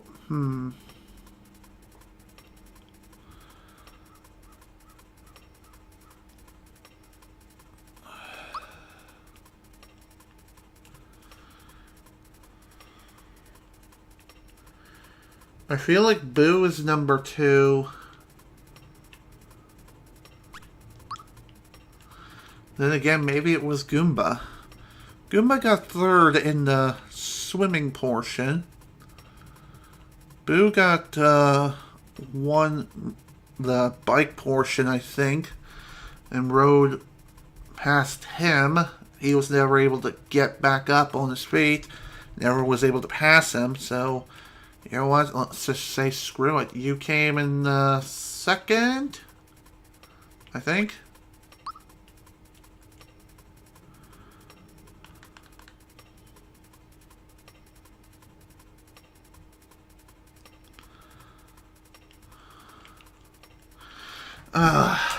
Damn it.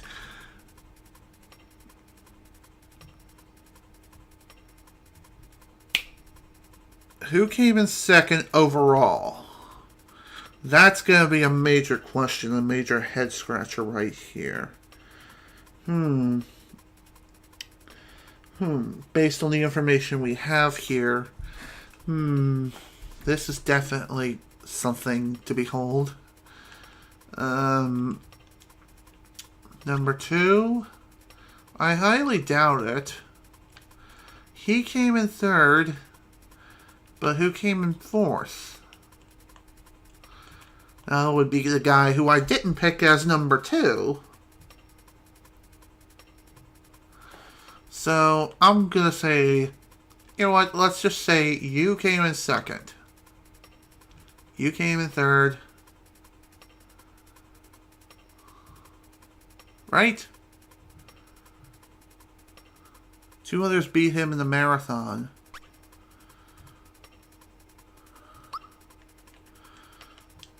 Number 3.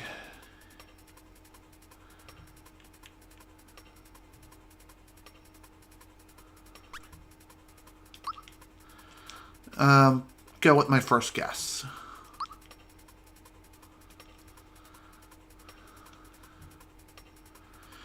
Yeah, I'm sure. Failed! Too bad. Boo, Kip, Bones, Goo. That... Damn it.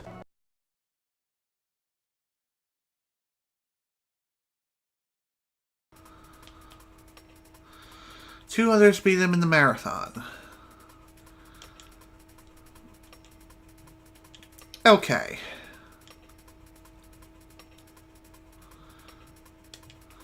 As far as who won,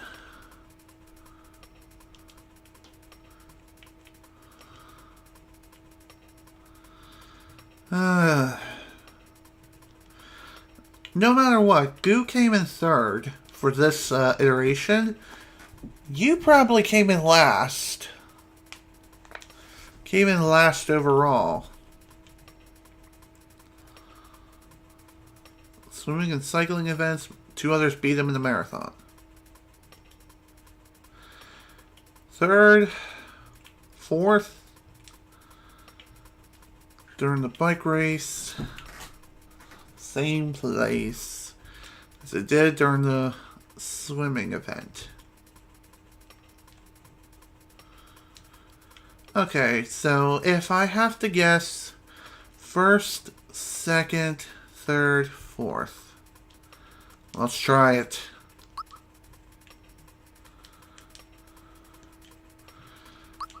You.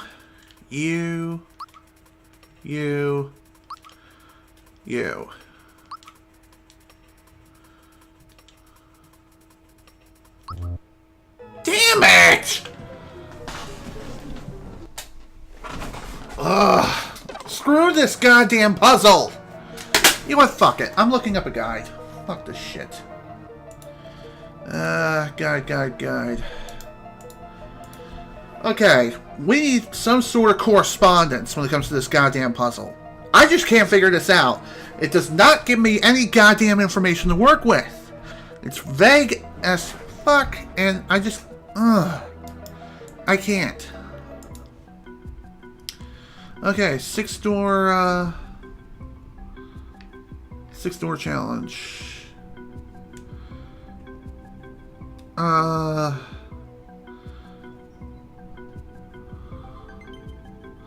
Puzzle course. one. No, that's not the right one. Here we go. Okay. First place. Okay, here we go. Here is how it's going to work. Based on the information they're given, placed in the same in the swim and cycling events, 2 other speeder in the marathon. Okay, so he outrode Kip. So Goo won the triathlon. Goo won the triathlon. Kip came in second. Third for swimming is last place. Alright. I think I finally got this. Yep. You. Yep. You came in third. You came in last.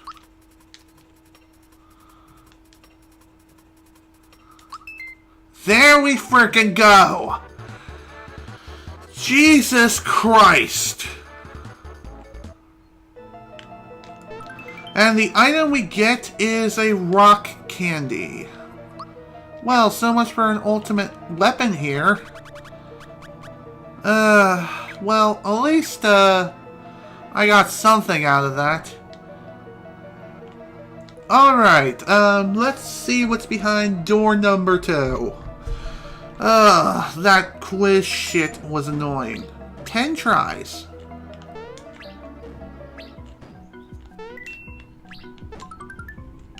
Ice bomb.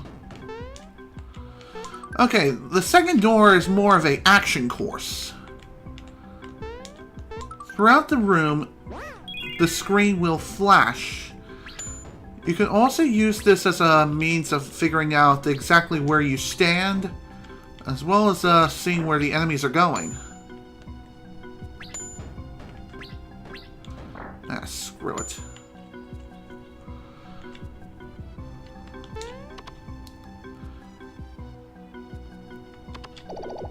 Whoa, man, that was too close.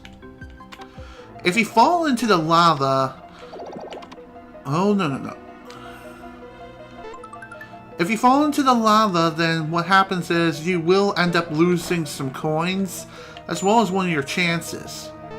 Now, when it comes to this final part of the room, this room right here is a throwback to the original Donkey Kong. Let's see. The only difference between Donkey Kong and this is that A, you can't view the top of the level, so you don't really know what's coming at you. 2, you don't know what the barrels are going to do. 3, there are no ladders, so you can't cheese the level so easily. And 4, this game is frickin' AIDS!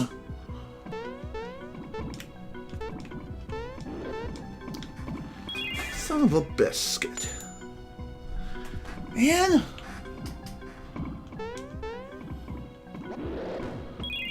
I'm gonna lose all my money. Only 3 chances left. If you lose all of your chances, then you have to restart the entire battle course. Which, honestly, that's not too bad. I'd rather redo action courses than redo goddamn quizzes. Are you kidding me with that bullshit? Last chance. I am completely screwed. Yep. Fuck me in the ass! Seriously, screw this goddamn game. Again, it seems like you gotta hold on to your chances throughout all of these rooms. I guess one thing you can do is just, Come on, man! Now I have no chance of getting through the Donkey Kong room, especially if I keep doing stupid shit like that. Come on! I hit the fucking button! Christ! Oh my god.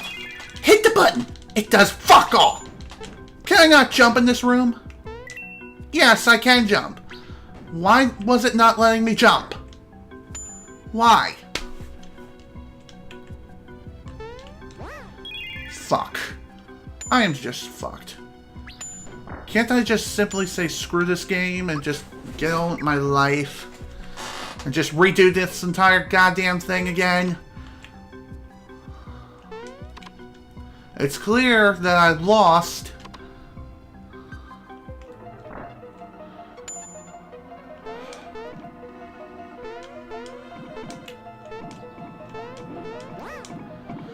This is the hardest room in this entire freaking battle course. Okay, not a battle course, more like an action course. It's an action course. There's a difference. Fuck you. Oh my god. With that, we got ourselves the Super Slap. What is this? The Super Slap is a new weapon for Princess Peach. Not as good as the Frying Pan, because the Frying Pan is way more freaking powerful. So, that was nice. Okay, door number 3. It's a battle course. This I can handle without an issue. By the way, I believe the doors that hold the different courses are purely random for each and every trip you go through this castle. Every time it's random. Then again, maybe it's like for the first trip.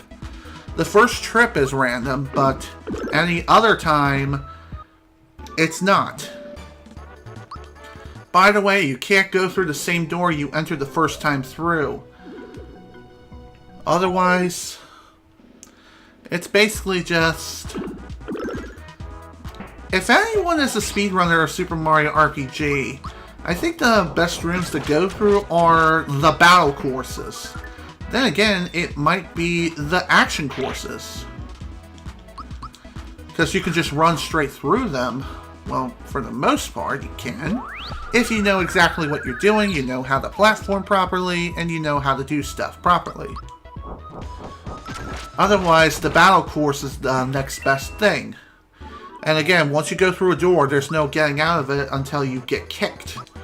Alright, level 20 for Mallow. What do we got? Looks like it's going to be special. The Cloudy Special. How nice. Alright, next. By the way, when it comes to the battle courses, Bowser cannot scare any enemies that are here. At least I don't think he can do that. Ow! Well, whatever. The battle courses, I feel like, are the easiest parts of the castle to go through. And honestly, it's really wise to do that. What's also wise? Getting through all 6 doors. Once you go through all 6 doors, then you should have all the ultimate weapons for all characters. But for now, though, on your first go, or really any go whatsoever, as you're going through the castle, you do have to go through and complete 4 out of the 6 doors. There is a way to return to the 6-door challenge, so you can redo them again if you so desire. I mean, God, why the hell would you? Except maybe if you want to reclaim some, or try to get some items that you previously missed. But for the most part, though, it's basically just go through the doors and proceed. That's all there is to it.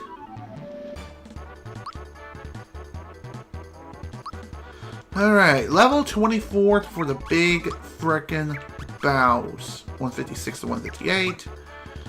Yeah. Power. Power's the way to go.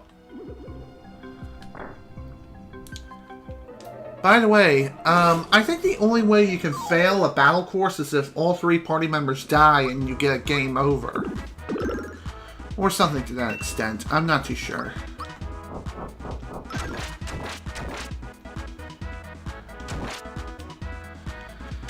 Either way, though, I'm I'll be so freaking glad when this fight is finally, or just once I go through all 6 doors. This is gonna be so I don't even know what to say anymore. I'm just that freaking livid. I'm just so sick of this damn castle and the 6-door challenge of doom. So annoying. But again, this is just something you gotta go through if you want to finish the game. Unfortunately, that's just the way it is. Alright. Next up, we have the Blooper Squad. Also, another thing I have not pointed out is I've recently found out something really interesting. And that is, apparently, if there are 6 or more enemies on the field, you execute mute and do it perfectly, then the game will crash. It'll literally just freeze. Like after the attack is executed. Kind of reminds me of a similar glitch that occurs with Quest 64 and the spell Rock Shower. I am dead serious. It's very similar. Double coins? What? Sure.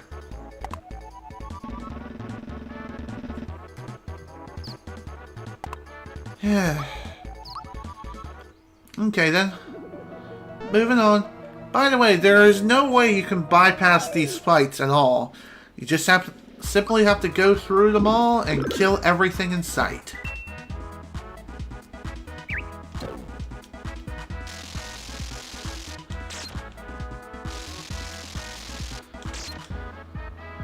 I guess one thing you can do if you want to get through these guys quickly, you could use something like Terrorize. Okay, maybe not Terrorize, but more so something like Poison Gas, and just completely annihilate everyone all at once. Also, level 20 for Gino. What's his level up going to be? Special, of course. Really, if you see more than one stat increase for a certain category, then go for that particular one.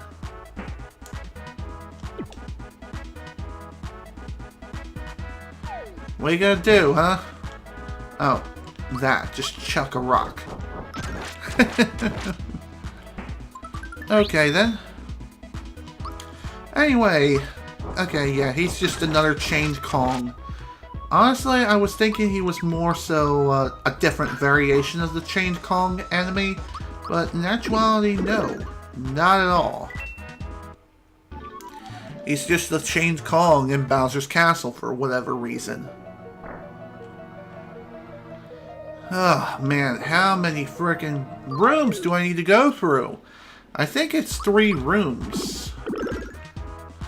I think it's 3 separate battle rooms full of enemies. Over and over and over again. It's just more of the same old thing, over and over. But hey, that's what the battle courses typically give you. Nothing but battles. Personally, I'm okay with battling enemies over and over again, because RPGs are my shtick. Also, what the hell was that?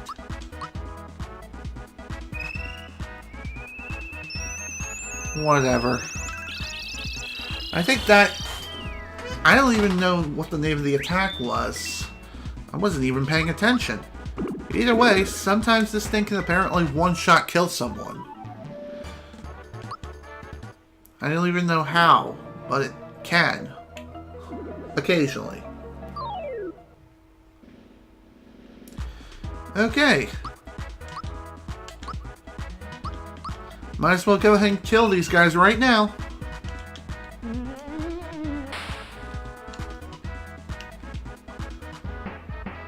And there we go. Enemies destroyed. I know Mario could have used Ultra Flame and killed them all that way too, but A, there's a chance that it can end up missing all targets, and B, it costs a lot more FP than something like Terrorize, which only costs 6 FP to execute. So really, if you want to get through these battle rooms quickly, be sure to bring out your best party members. Make sure they're equipped with the best equipment. Make sure they're still perfectly healthy and ready to fight. And trust me, you're going to be doing it a lot. And try to stick with regular attacks rather than going for... rather than using FP. Excellent. Okay. Oh, hello. We have ourselves of Chester. I think this is the final box-like enemy who we can encounter in this game. Once again, physical attacks are going to be the way to go. But regular physical specials can also work out fairly decently too. But regular specials that cause mystic effects like poison gas, I don't think these will do much of anything at all. So, what I recommend doing when it comes to fighting Chester is, even if it has released some monsters, instead of worrying about the monster, take care of Chester first, because he's the one who can spawn monsters over and over again.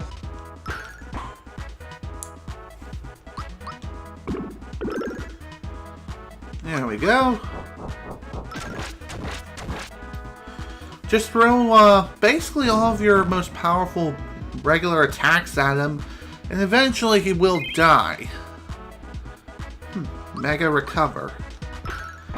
I'm surprised he didn't use it on himself. Usually, I think he usually does do that.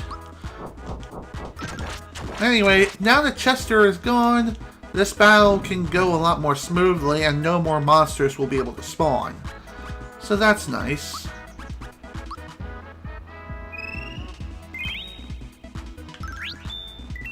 There you go, Mario.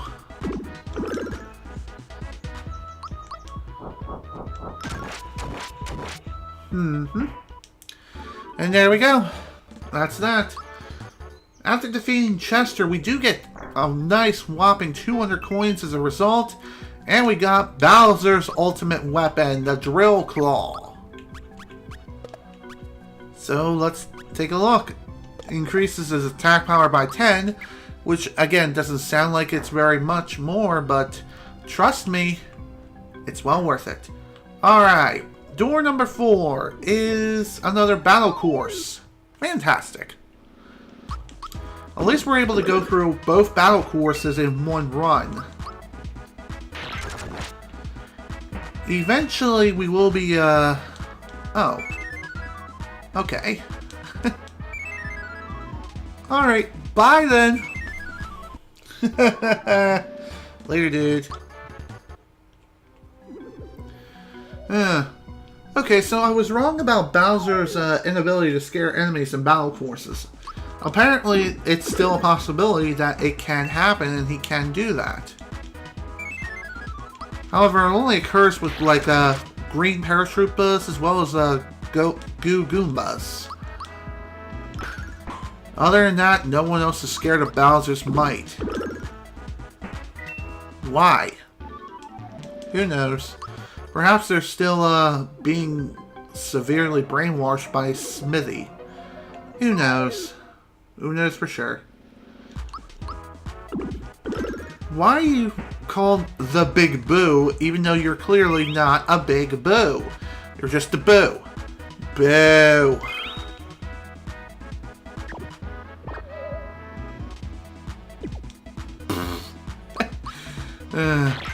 Well, granted, I really shouldn't be laughing because of the Lazy Shell's super defensive capabilities. Just saying. I still can't help but laugh anyway.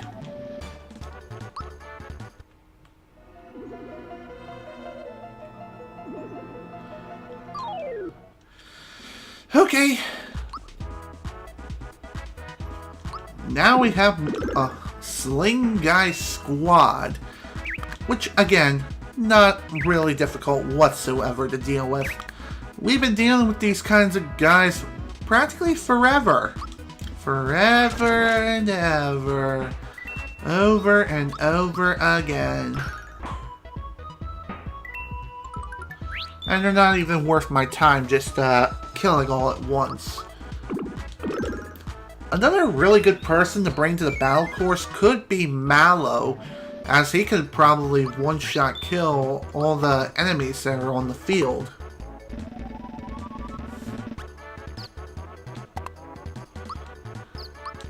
Yeah, whatever.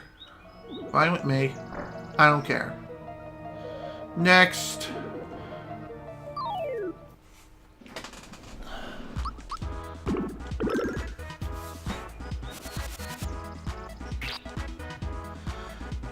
Also, I'm not too sure, but I feel like Terrorize can affect all enemies, whether they're on the ground or if they're flying in the air. Let's try it.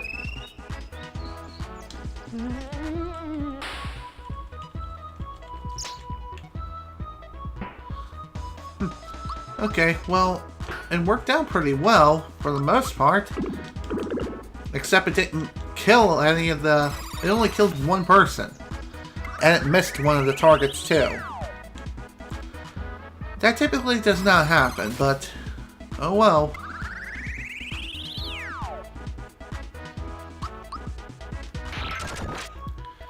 Sit down and die. Thank you. And good frickin' bye. I said goodbye. Okay then. Have it your way.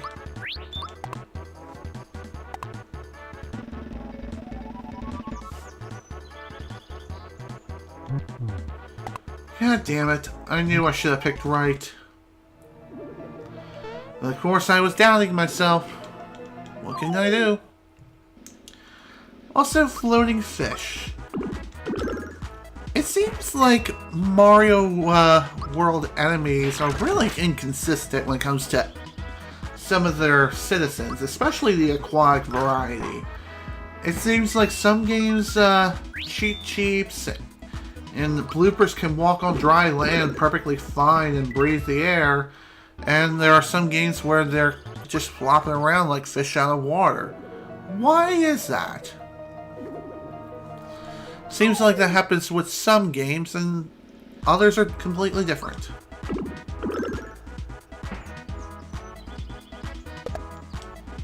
Seriously? Seriously, dude? You just wanted to come in and smack me? Man, you're dumb. Bye! Man, I love the frickin' lazy shell weapon and armor. I love both of those things so frickin' much. Especially the weapon. Or more so, the frickin'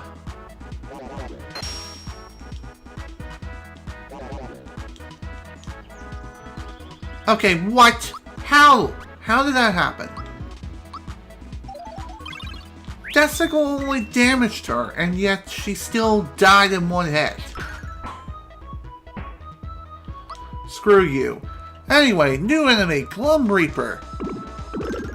He's just like the other guys, except he has more deadly attacks and has a higher chance of one-hit KOing a single party member. Also, Bowser's now level frickin' 25. Sweet. Bowser's almost at the level cap of 30, which is freaking awesome. Kinda wish my other party members were that high, as far as levels are concerned. But right now, that's not so much the case. Also, I'm not too sure, but I feel like the Lazy Shell weapon has the ability to bypass any and all defenses. Maybe, maybe not. I don't know. Either way, though, it's still a very powerful weapon. Best weapon in the entire game, for sure. Also, we have a new enemy, the Lakitu. Haven't seen these guys before. Seems like they're more more so Mystic users than they are physically attacking you or throwing Spinies at you. I wonder why they don't throw Spinies at you in this game. Then again, maybe they do. I just didn't give them a chance to actually do so. Ooh, Evil Starfish coming out to play. Okay. Let's clean these guys up nice and quick.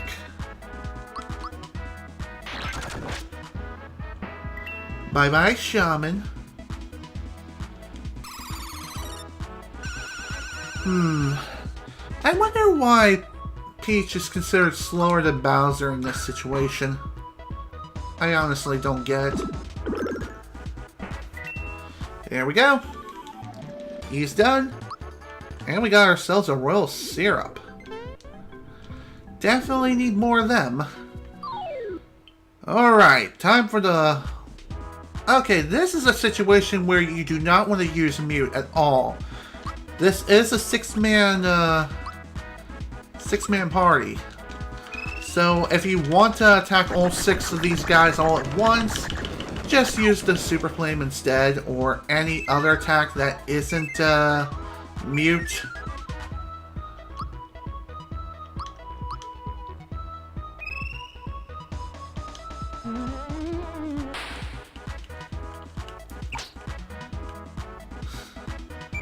Well, that was pointless. Again, it just seems like Terrorize doesn't deal any sort of damage, so it's kind of useless. So lame.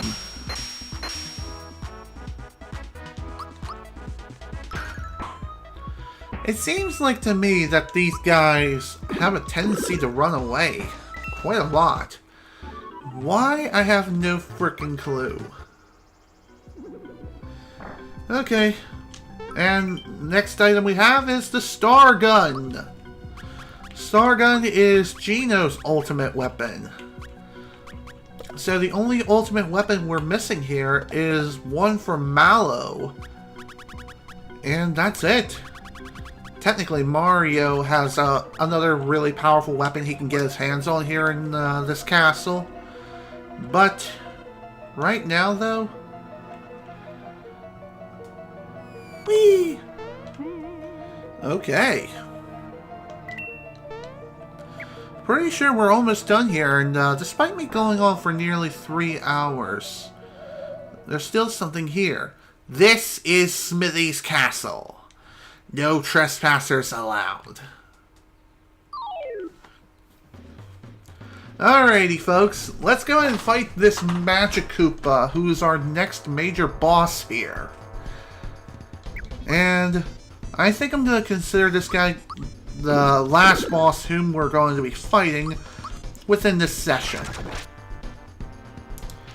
Reason why is because we are well over the 3-hour mark when it comes to streaming for today. Even though technically the stream is going to be more than likely split into 2 pieces. I'm just saying.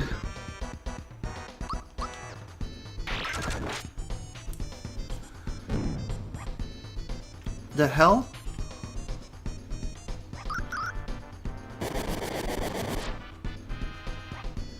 Magikoopa's hiding. Jinxed. Well, apparently the Magikoopa, he can summon enemies basically at will and create clones of other characters whom we fought up to this point, with the exception being of the super boss Culix. So we could end up fighting Jinx or someone else, but I'm pretty sure it's always Jinx no matter what. The Jinx clone is nowhere near as powerful as the real thing. I say as he nearly kills me. Just saying.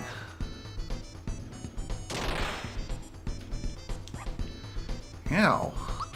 Well, that was pretty deadly.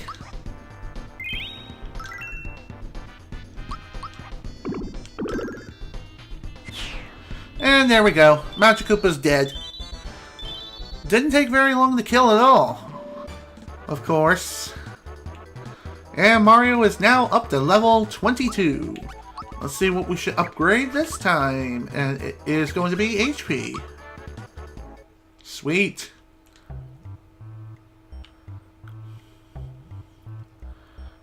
Whoa, okay. Magikoopa! Huh? Where am I? Bowser, hello! How have you been? I made it back here somehow, but it seems like I've been brainwashed or something. I can't seem to remember anything. Have I done something wrong? Don't worry about it. Let's just put it behind us. It's great running into a loyal Koopa Troopa like you. Koopa Trooper. My bad. I'm glad. It looks like you've got some tough new troopers now. But my magic can still help you. Watch this! Ho Lokalupa! This magical treasure box will never run out of coins. Just keep on hitting it. I'll be here if you need me. Come by when you need to rejuvenate your HP and magic. Sweet! Well, it looks like we're perfectly good to go for now. And again, we can just keep hitting this block and coins will just keep coming out of it forever and ever. So this is essentially the spot where you can get infinite coins. And you can keep hitting it as many times as you want.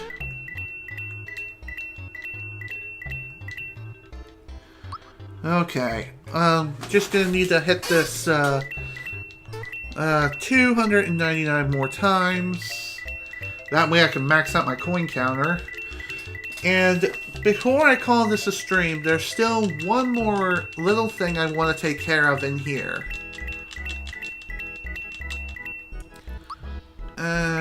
You know what, screw it. Let's just call that good enough for now. Hello, Croco. You still hanging around? Oh, you want more items, huh? Since I'm in a good mood. Just remember, I can't always be coming to your rescue, you know. If there's anything more you need, best buy it now. Indeed. So here we can get some additional armor pieces for all the characters in the game. We got the hero shirt, princess pants, star cape, heel shell, and the royal dress.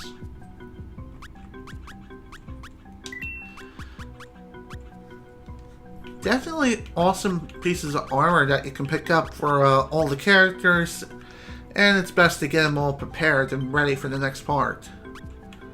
Trust me, you're gonna need it. Oh, can't carry any more items, huh? Well then.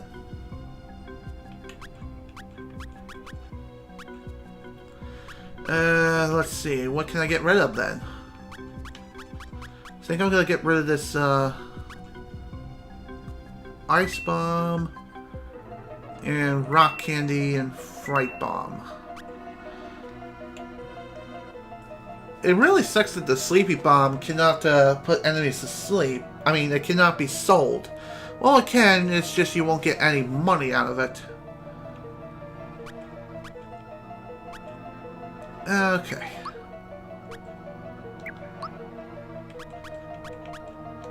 There we go. One more pick-me-up just in case.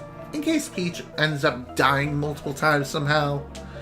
Which, again, she shouldn't be doing since she does have the lazy shell, but you never know. Yep, that was the right piece of equipment.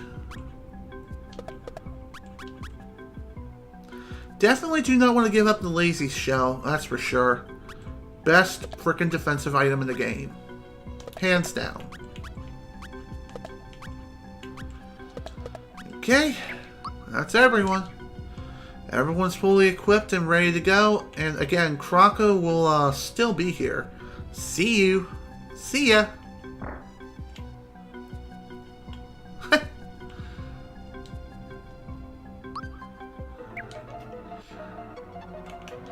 Yeah, I think Croco will still hang out there no matter what. Like, he'll still be there even if you end up leaving the castle. You can just go back to him at any time you desire.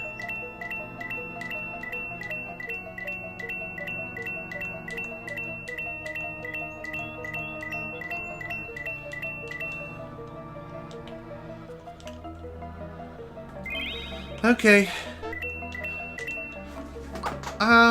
Yeah, I think I'm gonna go ahead and call this a stream right here. We've been going on for 3 hours and 12 minutes, and we are technically, like, towards the very end of the castle, but there's still one additional dungeon right after this as soon as we get done Bowser's Keep. And I kind of want to save that for the next stream. This is General Snivy with the Super Mario RPG playthrough. Thank you all so much for watching, and if you enjoyed the stream and you were able to attend the live stream live, thank you for attending. Next time, we're more than likely going to end up being finishing up this game completely once and for all.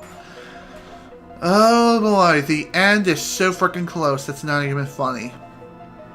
Also, once I finish up this castle, I'm definitely going to be going back through the 6-door challenge, so that way I can get the other 2 items that I was not able to pick up before. Anyway, thank you all so much for watching, hope you all enjoyed, and I will see you all next time.